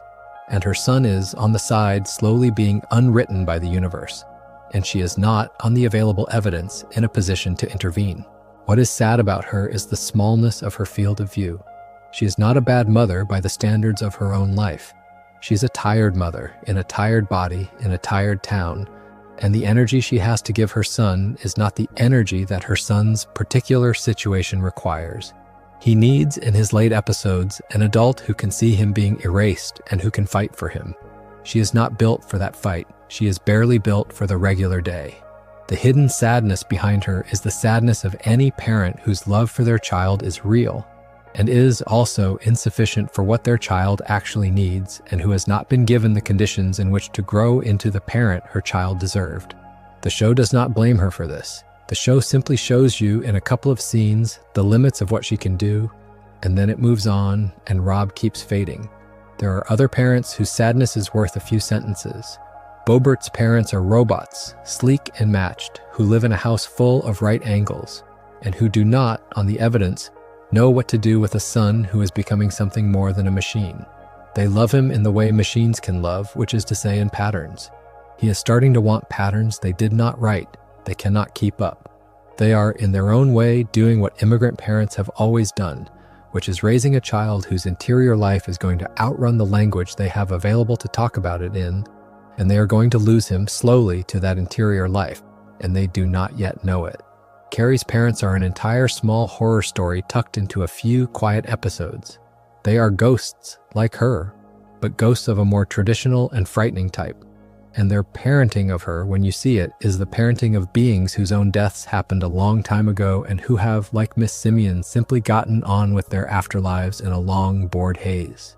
Carrie was born into that haze, or died into it, and they have given her, in their distracted way, the version of childhood available to a child of dead parents. The hidden sadness behind Carrie's parents is the sadness of any household in which the adults have already, in their own way, given up, and the child has to figure out, on their own, what wanting things looks like, what hunger looks like, what trying looks like. Carrie is doing the figuring out alone. She does not get a model. She has to build the model from scratch out of what she sees in her friends' families. And what she sees in her friends' families is, in this town, not always promising. There is the question of all the small adult cameos who pass through Elmore and who, in their few seconds on screen, give you a glimpse of a life. There is the woman in the supermarket who has, on a bad day, the entire family in front of her in the queue and who has to keep her face still while they conduct their chaos. There is the dental assistant. There's the man at the gas station who is not Larry. On the rare day, Larry is not at the gas station, and who is taking the shift to cover for Larry, presumably, while Larry is being yelled at somewhere else. There is the woman at the bank who has to listen to Richard's financial proposals with a straight face. The town is full of small workers, and small workers are full, in this universe, of low-grade silent unhappiness. And the show keeps showing you their faces because the show, when it bothers, knows that those faces are part of what makes the town look like a town. The hidden sadness behind all of them is the same sadness Larry carries, distributed across many bodies. The town is run on the patience of its working class, and the patience is, every episode, a little thinner. Take a step back and look at the town itself, because Elmore is a character in the way certain shows make their setting into a character. And Elmore is the saddest little setting in family animation. It is a small American suburb, ordinary in its outlines, full of single-family houses and small businesses, and a school and a few public spaces.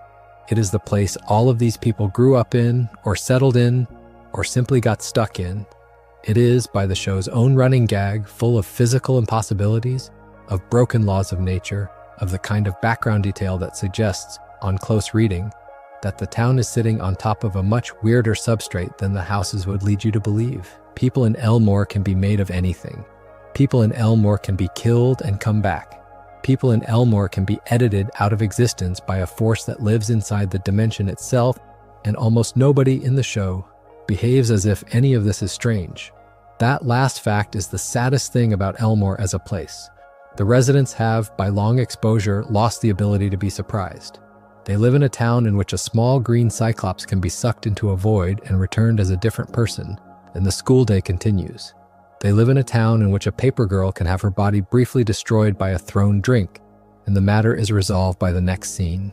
They live in a town in which a large, fuzzy giant towers over the neighborhood, and the neighborhood adjusts. Adjustment is what Elmore does. It does not protest. It does not organize. It does not, in any meaningful sense, try to understand. It simply absorbs the strange and keeps going.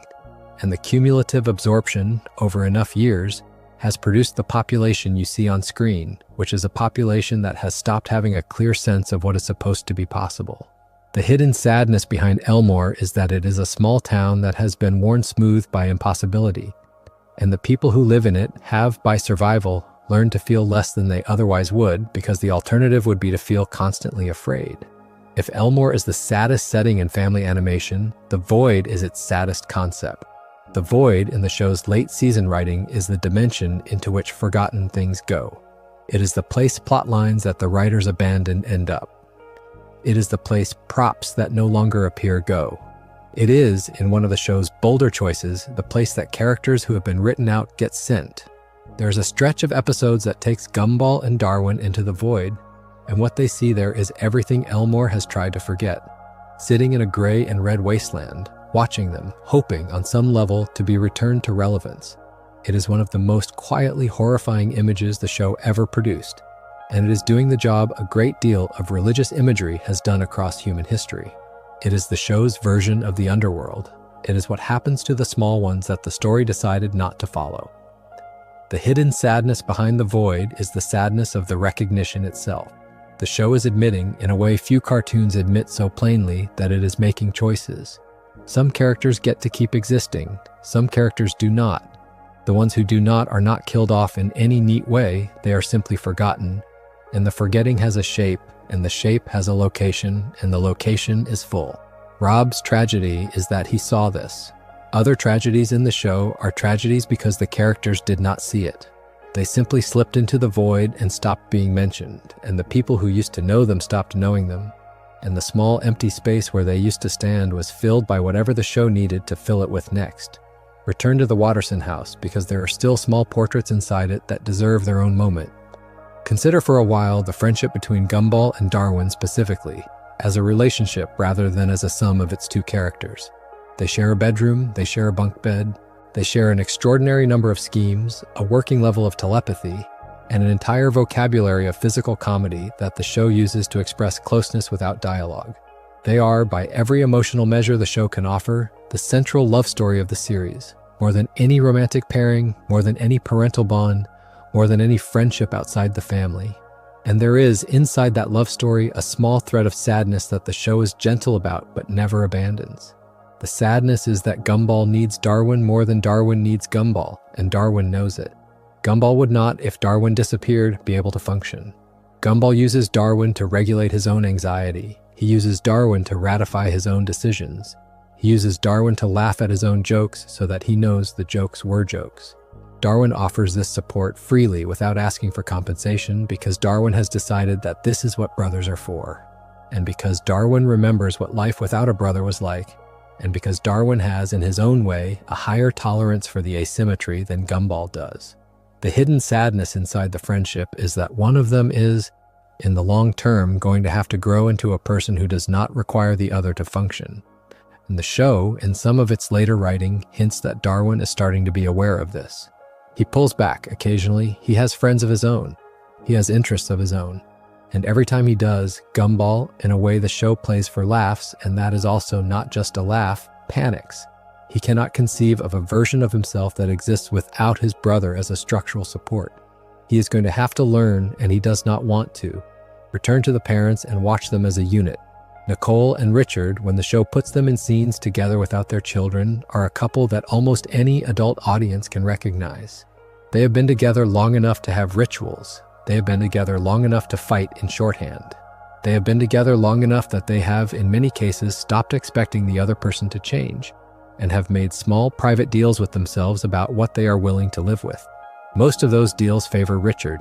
He is the one who, in any reasonable accounting, ought to be holding up more of the household. He is not. He is going to keep not. Nicole knows this. She has decided to keep loving him anyway. The show, when it gives them a quiet scene together, plays the love as the real thing and the strain as the real thing too, in equal measure, without choosing which is more important. The hidden sadness inside the Watterson marriage is the sadness of any couple that loves each other, and that is also badly matched in terms of the workload of running a family. They do not divorce. They do not appear to be heading toward divorcing. They are, in their own way, working it out. And the working it out, year after year, is what is wearing Nicole down in slow motion, and the wearing is what produces the version of her that punches walls. The show could, if it wanted to, make a polemic about this. It does not. It allows them to be a real couple with a real choice they keep making, and it lets you decide on your own whether the choice is going to keep working forever or whether one of them is going to crack first. The show does not tell you the answer. It only keeps showing you the where. Step back into the school for a few small portraits. Look at Mr. Cornell, who appears in a handful of episodes and who has, in the show's playful way, the air of a small displaced intellectual stranded in an American suburban middle school. He has in every appearance the manner of a man who has decided to be patient with an environment he finds beneath him, and who has also decided not to leave. There is a sadness in that decision. He could presumably go home. He could presumably work somewhere closer to the cultural life he prefers. He has, for reasons the show does not bother to explain, chosen Elmore and chosen this school, and the choice carries with it a kind of resignation. The hidden sadness behind Mr. Cornell is the sadness of someone who has, in middle age, made peace with the fact that the version of his life he had been imagining at 20 is not the version he is going to live, and who is filling the difference by being kind to children who do not, on most days, understand what he has given up to be there. Look at the small one your eye sometimes catches in a long shot, the one with too many features who has clearly been added to the background for a single episode, and who is, even within their few seconds of existence, doing something tiny and revealing. The show is full of these, and the showrunners, by interview and by long pattern, treat the background as a place of small invention. There are dozens of characters in this town who exist only to fill out a hallway shot, and many of them have been given, by the animators, just enough character to suggest a private life. The boy with the bag over his head, the girl who looks like she is made of clouds but who is not Masami, the small gray shape who has only ever been seen from behind. The hidden sadness behind all of them is collective. They are the population that gives Elmore the feel of a place, and almost none of them are ever going to be named. They have lives. They have, in some sense, feelings. The show simply does not have time to find out what those feelings are, and they will eventually slip into the void with everyone else. There are two small portraits inside the school that deserve closer attention.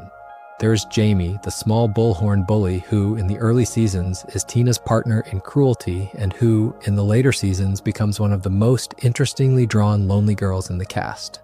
The show, with some care, walks her back from being a villain into being a person, and you find out that her toughness is, like Tina's, a survival strategy, and that her real desire is to be liked by people who do not, on first reading, find her likable.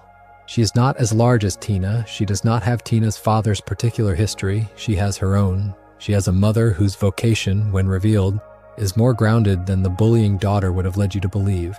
And she has a father who is the kind of small, angry adult who, in the previous generation, was probably the bully of the same school. She is, in short, repeating the family pattern with some awareness of it, and the show lets her grow just enough to suggest she might not repeat it forever. There's also Sarah's quieter counterpart, the small, unobtrusive girl in the back of the class who never gets her own episode, and who, when the camera lingers on her, is usually doing something almost invisible. There is, in any cartoon classroom, this kind of figure, and the show, by population, has more than one of them. The hidden sadness shared by these almost invisible students is the sadness of being in the same room as adventure for years, and never quite being invited into it. They watch Gumball and Darwin's schemes unfold around them. They eat their lunch quietly while a small catastrophe happens at the next table. They go home when evening comes and tell their parents that nothing interesting happened, and the nothing interesting is in fact an entire visible cosmos worth of events that simply did not include them. They are not, in any cruel sense, being excluded. They are simply not the protagonists of the story their school is telling about itself, and they know it, and the knowing is not, in the long run, free. Look, while you are at it, at the small painter. The show has in its corners an actual painter, a small character whose job is to put paint on canvas, and who is, in the few moments you see him, doing his work with the kind of focus the rest of the town does not appear to have. He is one of the few characters who seems content. He is not the punchline of his episodes. He is doing the thing he is doing, and the thing is enough. The hidden sadness behind the painter, if any, is the loneliness of being the one person in a town who knows how to be content, surrounded by a population that does not, and being unable to teach them. because the painter is busy painting, and contentment is not a thing that transfers easily by example. Pull back one level and look at the show as a thing in the world, because there is a kind of hidden sadness about the show itself that the show in its later seasons is starting to know about. The Amazing World of Gumball was, by its production history, a show that ran for 6 seasons and then ended in a way that did not feel finished. There is a movie that has been announced. There are continuations that have been promised. There are, at the time of writing, characters whose final fates the show has not yet narrated. The audience, those of us watching all of this back from the outside, have been told that there is more coming and we are waiting. And the waiting itself is part of the sadness of the show now. The characters are, in a real sense, in a holding pattern. They are, on screen, frozen at the end of the original run. The new content, when it comes, will pick them up and we will see what happens. Until then, they are, like the people in the void, in a quiet space where they are remembered, but no longer in motion. The hidden sadness inside this fact is that the show, by its later episodes, became aware of its own production reality and started to write about it. The void was, in part, a metaphor for the inside of a writer's room that has decided to drop a character. The simulation theory threads were, in part, an acknowledgement that the show is itself something that runs on a server somewhere, that the universe of Elmore is, in a literal television sense, contained inside the production schedule of a network, and that the network can switch the show off at any moment. The characters knew this in the way a character can know anything. They tried sometimes to address it directly. Gumball, the boy who keeps suspecting his life is a story, was the closest thing the show ever produced to a protagonist who understood his own ontological situation.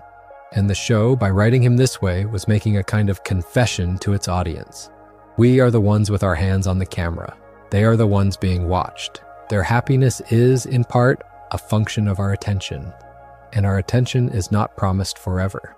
That is a heavy idea for a children's show to gesture at, and the show does not insist on it. It only gestures. It only, in a few episodes, reminds you that this is what is going on, and then it makes a joke and continues. The joke is what allows the gesture to land at all. If the show were sober about its own situation, it would not be watchable. By being silly about it, by treating the cosmic horror of being a fictional being as another small problem to be made absurd in the next scene, the show is offering, gently, a model for how to live with knowing that your life is, in some sense, a story being told by other people. The model is this: you laugh, you go to school, you love your brother, you make a mistake, you apologize, you eat dinner with your family, you let the heavy thing be true, and you do not let it stop you. The show is, in the end, an argument for that posture, and the argument is convincing enough that the audience, watching, sometimes notices that the posture might be applicable to their own lives too.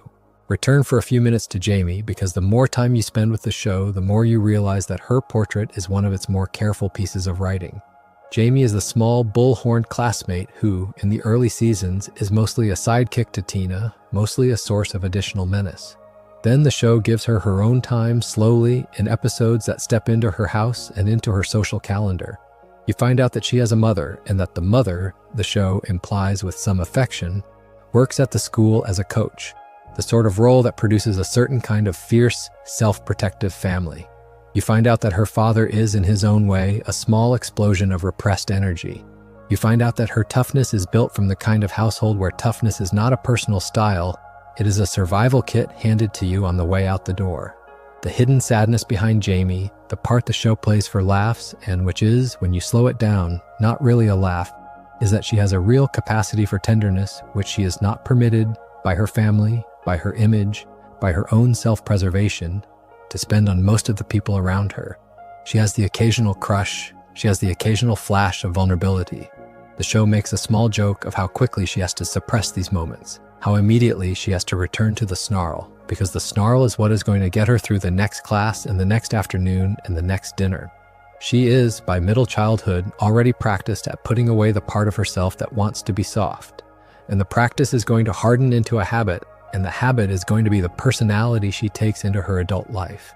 And the adult life she carries it into is going to be a version of the small, angry household her parents are still running.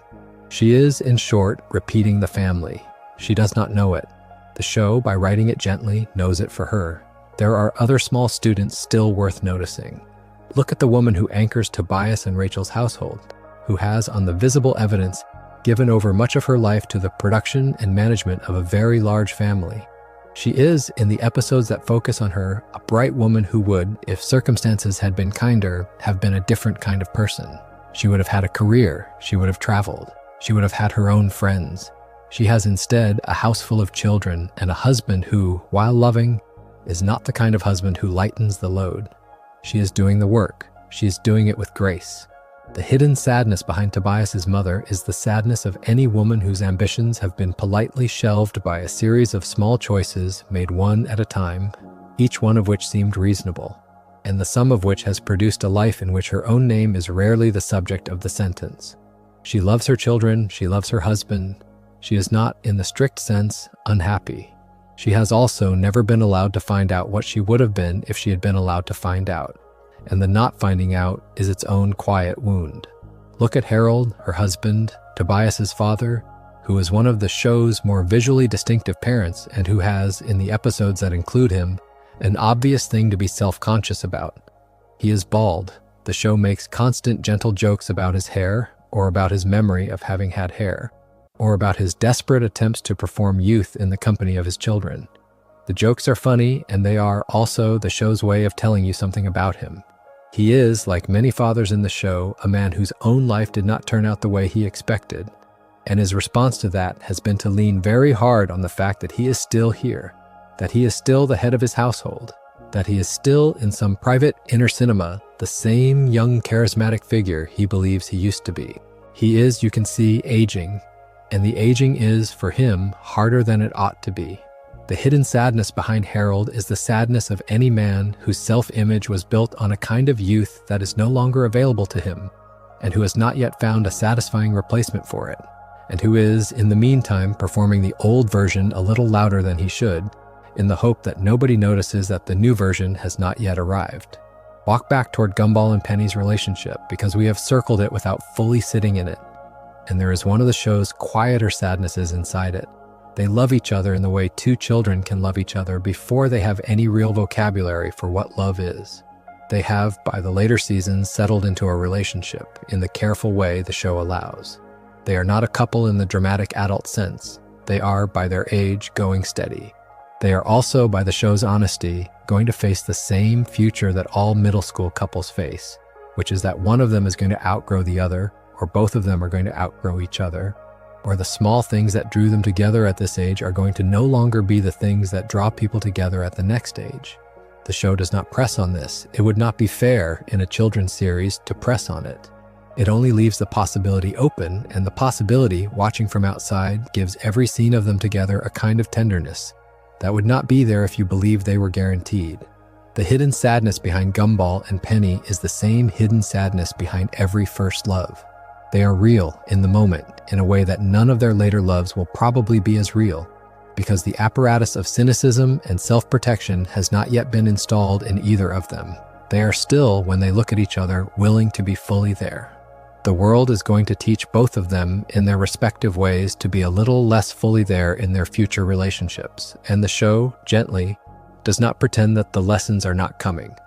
It only stays in the present with them and lets you stay in the present with them, and reminds you by implication that this kind of seeing each other at this age is a thing nobody gets back once they lose it. There is one more small sadness that runs across the show like a quiet hum, and it is the sadness of who is missing. The show, by design, contains a population of strange, vivid, partially impossible people, and the population is mostly white, mostly suburban, mostly working class to lower middle class, mostly normal in the social shapes if not in the physical ones. There are not, in this universe, many figures from the wider world. The show occasionally remembers and sends Gumball or Darwin on an adventure to a place that is not Elmore, and the adventure is treated as a strange interruption to the regular order of things. There is a hidden argument inside this, which is that the residents of Elmore are in some ways trapped in their own small town in a deeper way than the show ever quite says. They do not, on the available evidence, leave. The world outside Elmore is, for most of them, a rumor. The travel that does happen tends to end with a return to the home base, and the home base, for all its peculiarities, remains the only world most of them know. The hidden sadness inside that, if you choose to look for it, is the sadness of a small town life that has been quietly accepted as the only life available. Most of the characters are not going to leave. Larry is not going to leave. The Robinsons are not going to leave. The painter is not going to leave. Mr. Small is not going to leave. The teachers are not going to leave. Many of the students will leave in the long run, but the leaving will be the kind of leaving that erases them from this story rather than the kind of leaving that opens up a larger one. They will become Rachel, or they will become Frankie, or they will become the people who used to be at the high school 5 years ago and whose names nobody quite remembers. The town, after they go, will close around the space where they were, and the town's life, on its own slow rhythm, will continue. There is a kind of beauty to that, of course, and the show is at pains to honor the beauty. The town shows up for itself. The town, when something is happening, gathers. The town has, against the odds and against the strangeness of its own composition, built something that functions enough to be called a community. The grocery store opens every morning, the school has a roster, the houses stand up. There is, in the running through of the show, a real warmth toward the place, and the warmth makes the sadness more legible, not less. You cannot mourn a place you did not love. The show loves Elmore. It loves Elmore enough to show you the strain on its people's faces. It loves Elmore enough to give Larry a few minutes of dignity occasionally. It loves Elmore enough to admit that by the time the show ends, the people in it have all been worn a little smaller than they were when the show started, and that the wearing is not a tragedy, exactly. It is just the shape of life in a small town that the universe does not particularly care about. Pull all the way back to the audience for a moment, because there is a chapter of the show's quiet melancholy that is about us. The Amazing World of Gumball is, on any honest measure, one of the more attentive children's shows ever made. It is also a children's show that knows it is going to be watched in significant numbers by adults, including adults who watched it as children and are now coming back to it, and including adults who never quite stopped. It writes for both audiences at once, and the part of it that writes for adults is, on inspection, almost always the sad part. The visual gags and the absurdity are the part the children come for. The emotional architecture, the family writing, the careful portraits of disappointment and resilience and parental love, those are for the people who have lived long enough to recognize what the show is depicting. The show has, in its construction, made an argument that its young viewers will not understand most of what it is saying about life until they grow up and find themselves living some of it, and that the show, by being there to be rewatched, will be ready when they come back. The hidden sadness inside that arrangement is the sadness of every piece of art that gets you young and then sits patiently on a shelf or in a streaming queue, waiting until you're old enough to hear what it was actually saying. The Gumball you watched at 10 is not the Gumball you watch at 25. The episode that was a goofy fish joke when you were a child is, the second time around, a small story about adoption and gratitude and the fear of being returned. The episode about Nicole at the factory, which was, in your childhood, a busy mother having a busy day, becomes, on a rewatch, the story of a woman who gave up her dream of being a Rainbow Factory pilot in order to drive a truck so that her family could have dinner. The episode that, on first watch, was about Gumball getting in trouble with his teacher becomes, on second watch, the story of an immortal lonely woman who is using a small child to entertain herself for an afternoon. The show was always this. It just waited for you to be ready to see it. That is, in a quiet way, the largest hidden sadness of the entire series. It is a show about people who do not know they are being watched closely, made by writers who know that their watching is being watched closely. It is a show that, by being honest about how much the residents of Elmore are quietly suffering, makes you suspect that the people in your own life, the ones you live next door to, the ones you ride the bus with, the ones you see briefly at the supermarket while Larry is being yelled at by someone else, are also quietly going through versions of this. The show is not, in the end, primarily about Gumball. It is about the small town he lives in and the people in it, and by extension, it is about every small town that exists, and the people in those towns who do not get cartoons made about them. The hidden sadness behind every Gumball character is also the hidden sadness behind every person you know. And the show is, on its best days, an argument that the right response to that fact is not despair. It is the kind of patience that lets you keep showing up every morning in a world that does not particularly notice you, and treat the people you find there as if they were the main characters of their own stories, even if the universe does not appear to agree. Spend a few minutes longer with Anais because her arc, more than almost any other character in the show, deepens on rewatch in a way that asks something of you. The first time you watch her, she is the small, smart sister. The second time, she is the household manager.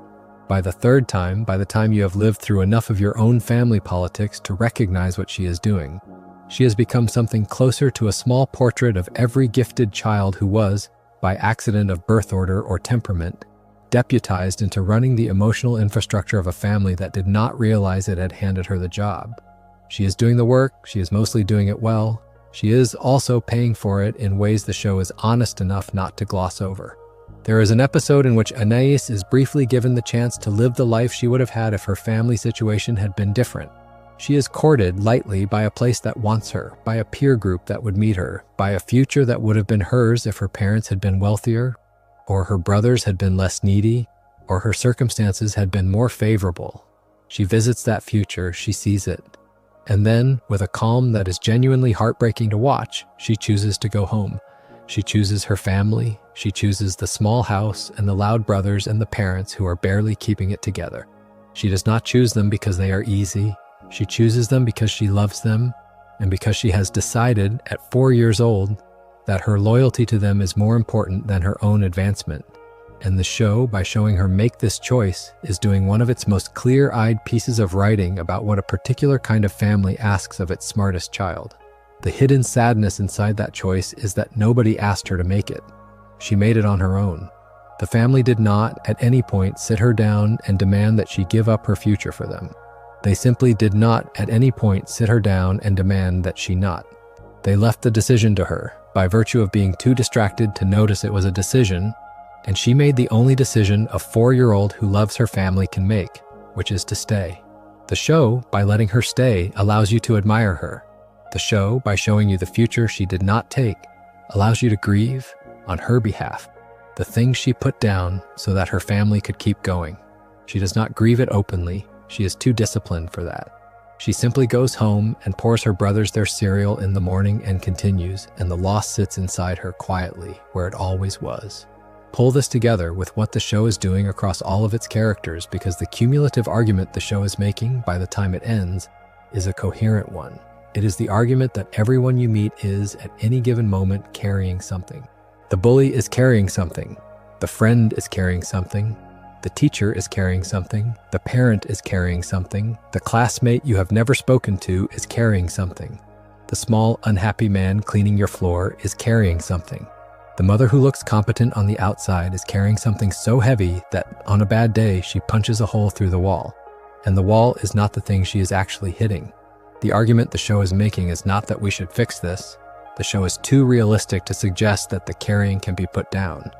The argument is, more modestly, that we should know. If you know, the show implies, then the small things you do for other people, the moments of patience, the moments of restraint, the moments of choosing not to be the additional weight on top of whatever weight they were already carrying, are not nothing. They are most of what you can do. Gumball, when he is at his best, is doing them. He is choosing in a specific small moment to make Darwin laugh rather than to make Darwin small.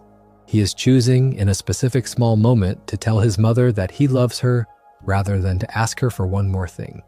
He is choosing in a specific small moment to invite a classmate into a game rather than to leave them at the edge of the playground. These choices are small. They do not add up to a transformed world. They add up instead to a slightly better afternoon for the people he made the choices toward, and the show treats those slightly better afternoons as if they are the entire point of being alive. The hidden sadness behind every Gumball character is the sadness of being one person in a world full of strangers who are carrying things.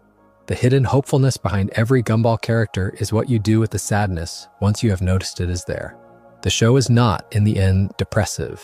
It is not, in the end, despairing. It is a show that has looked at its small American town for 6 seasons, looked at the bills and the bullies and the disappointed parents and the lonely teachers and the rented apartments and the lost dreams, and it has decided that the right response is, every morning, to get up anyway, to go to school anyway, to love your family anyway, to love your stupid brother and your overworked mother and your underdeveloped father and your unbearably smart sister anyway, to love your peanut-shaped girlfriend anyway, even after she breaks her shell and turns out to be something other than what you thought, To love your strange classmates anyway, the bullies and the ghosts and the 8-bit spiders and the small pieces of paper, because all of them are doing the same thing you're doing, which is trying to be a person inside a body and a town and a universe that were not exactly built with their happiness in mind.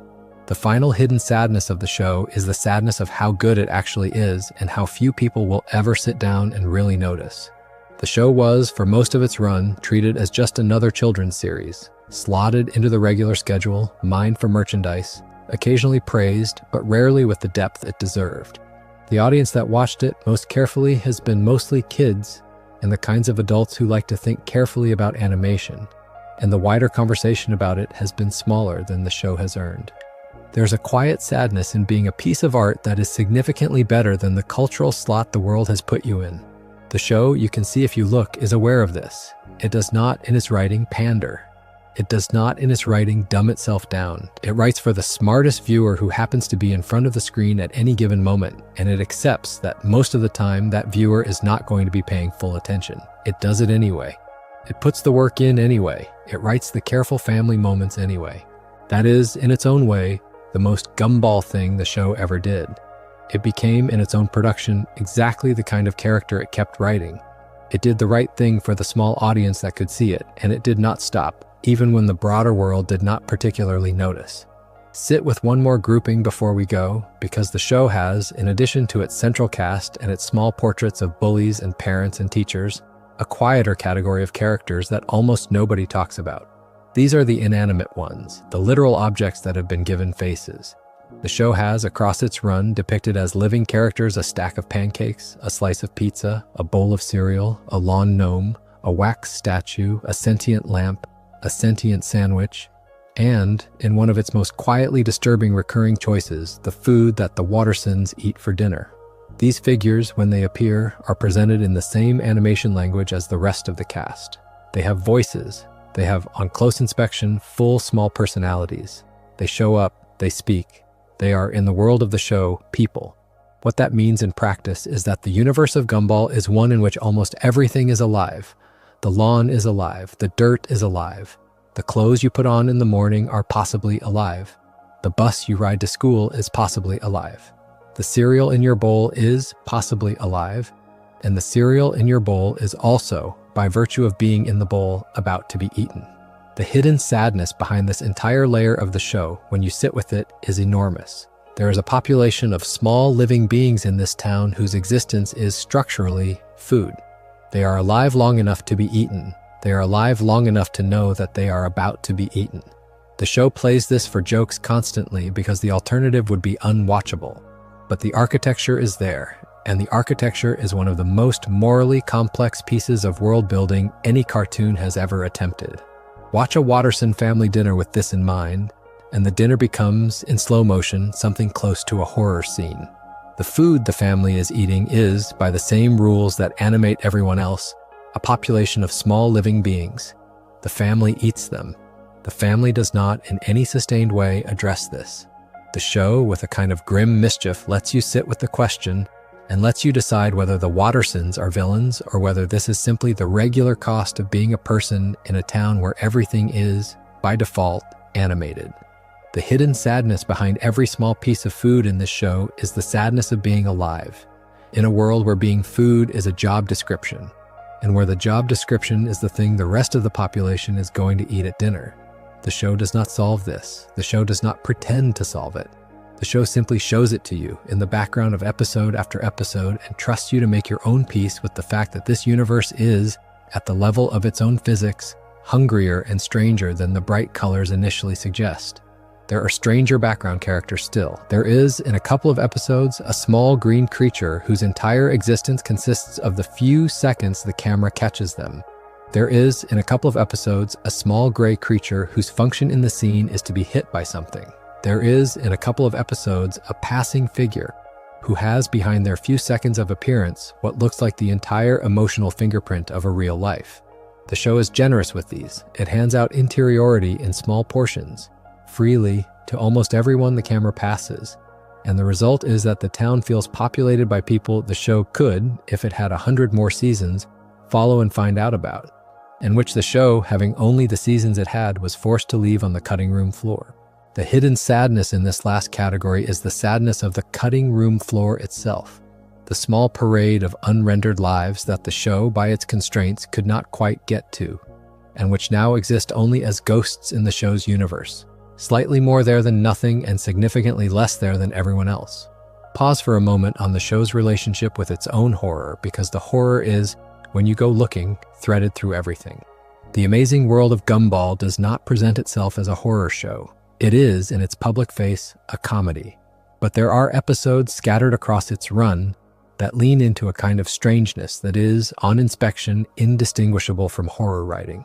There is the episode in which the children are pursued by a force inside their own bodies. There is the episode in which the town's background fills with figures that should not be there. There is the episode in which an ordinary object becomes, by the end, something the Wattersons have to flee from. The show plays these as gags, mostly, and yet the imagery, when you slow it down, is doing the same work as the imagery in serious adult horror. There is a town that does not understand what is happening to it. There is a force, or a presence, or a possibility that is older than the town, and that the town has not adequately defended itself against. There is a small group of children, including the protagonists, who are doing the only thing they can do, which is to keep showing up at school in the morning. The hidden sadness inside the show's relationship to horror is that the horror is not, in the end, something that lives outside the show. The horror is the regular world of the show, viewed from a particular angle. The town is, in some way, the show keeps hinting at, deeply wrong, and the residents have, by long exposure, learned not to look at the wrongness directly. They look at the wrongness sideways, they make jokes about it, they get on with their day. The horror episodes are, in this reading, the regular show with the volume turned up on a thing that was always there. You can hear it in the regular episodes if you listen for it. There is a low background hum in the writing of this show of a universe that is not entirely on the side of the people in it, and the people in it know it, and the people in it have decided to behave anyway, as if their love for each other is enough to make the universe more bearable. The show is not promising that the love will win. The show is promising that the love is, in fact, what they have, and that the having of it is, on any honest accounting, what makes the small, unhappy town worth describing in the first place. There is one more idea worth sitting with before we close, and it is the idea of how the show treats time. The Amazing World of Gumball does not, in any conventional sense, age its main characters. The Wattersons begin the series at the ages they are, and they end the series at, more or less, the ages they were when it started. The school year does not progress, the classroom does not graduate, the bullies do not move on, the little sister does not start kindergarten, the parents do not, in any visible way, get older. The town, by clock, is frozen. The town, by event, is changing constantly. It is one of the strangest temporal arrangements any long-running show has put on screen, and it produces, by accident or by design, a particular kind of hidden sadness inside the cast. The sadness is the sadness of being stuck in a long present. The children do not get to grow up. The adults do not get to retire. The lonely teachers do not get to find new schools. The miserable husband does not get to leave the marriage. Larry does not get to find a new job. Mr. Robinson does not get to chase a new dream. They are, by virtue of being in this kind of show, condemned to the version of themselves the show began with, and the version is doing its best, every episode, to make small adjustments inside the frame. But the frame itself is fixed. The show, in its more aware moments, knows this. The show, by giving Penny her shell-breaking moment, gave one of its characters real-time growth, and the choice to do that was, in a meta-sense, the show admitting that it had the power to do so, and had, for most of its other characters, been declining to use it. The hidden sadness behind that whole temporal architecture is that the show is, in some way, a small purgatory. Everyone in it is doing their best inside a present that does not allow them to grow out of their current configuration. The children are smart enough to notice. The adults are tired enough not to.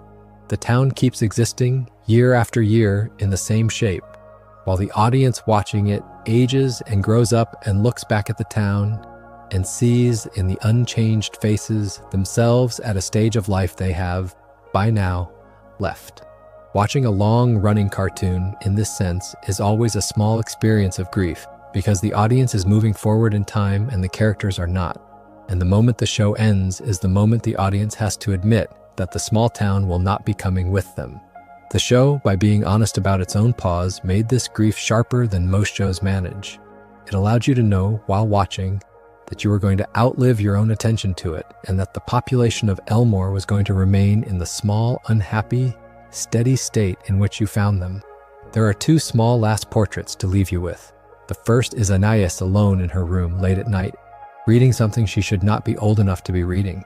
The show has shown you this image more than once. She is small, she is pink, she is calm, she is processing in her own way the day she has had and the family she has chosen to stay with. She is, in those moments, the closest thing the show has to its own voice. She is the smartest person in the room, watching the room, deciding to keep loving the people in it.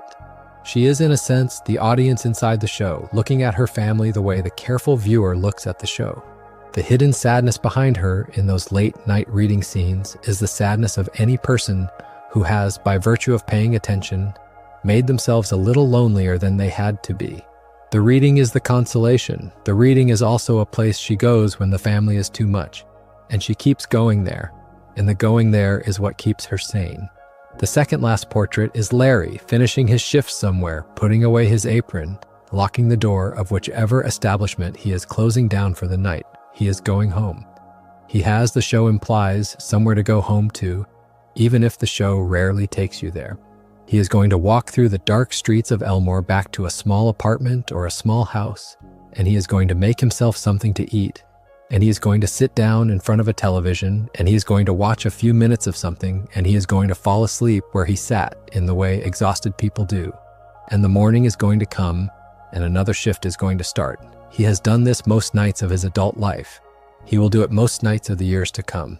The hidden sadness behind Larry at the end of a shift is the sadness of a man whose entire visible existence is taken up by the maintenance of other people's small needs, and whose own small needs go mostly unmet, and who has decided, in a way the show admires without saying so, to keep doing it anyway. He is, in his small gray way, the most heroic figure in Elmore. He is also the most invisible. The show, by giving him as much screen time as it does, was trying in its own way to correct the invisibility just for a few seconds at a time. Just enough so that you, watching, would know. If you have stayed with this all the way through, you have, in your own way, joined that audience. You have decided to spend hours of your life listening, slowly, in the kind of attention that television rarely asks for, to a careful account of why a children's show is sadder than it looks. You did not have to do that. You could have spent the same time on something simpler. The show would, in its way, approve of your choice anyway. It would approve also of the choice you're about to make, which is to switch off the lights, let the next episode roll in your head, and try to sleep. There's a version of this town somewhere in your mind now that you are taking to bed with you.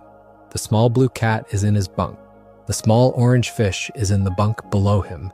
Their parents are downstairs. Their sister is in her own room, awake, reading something far above her age. The lights of Elmore are mostly out. Larry is closing up the last shift of his day. The Robinsons have, in their respective ways, gone to sleep with their backs to each other. The void is, somewhere, full of things nobody was paying attention to. The whole strange town is settling down. You can settle with it. Before we go, hold the show in your hand once more. The Amazing World of Gumball is, depending on the day you ask, one of the most ambitious things a major children's animation studio ever attempted.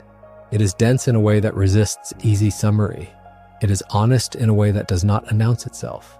It built a small town out of impossible materials and then filled the small town with a population of small, unhappy people who insist, through their actions, that the unhappiness is not the whole of who they are.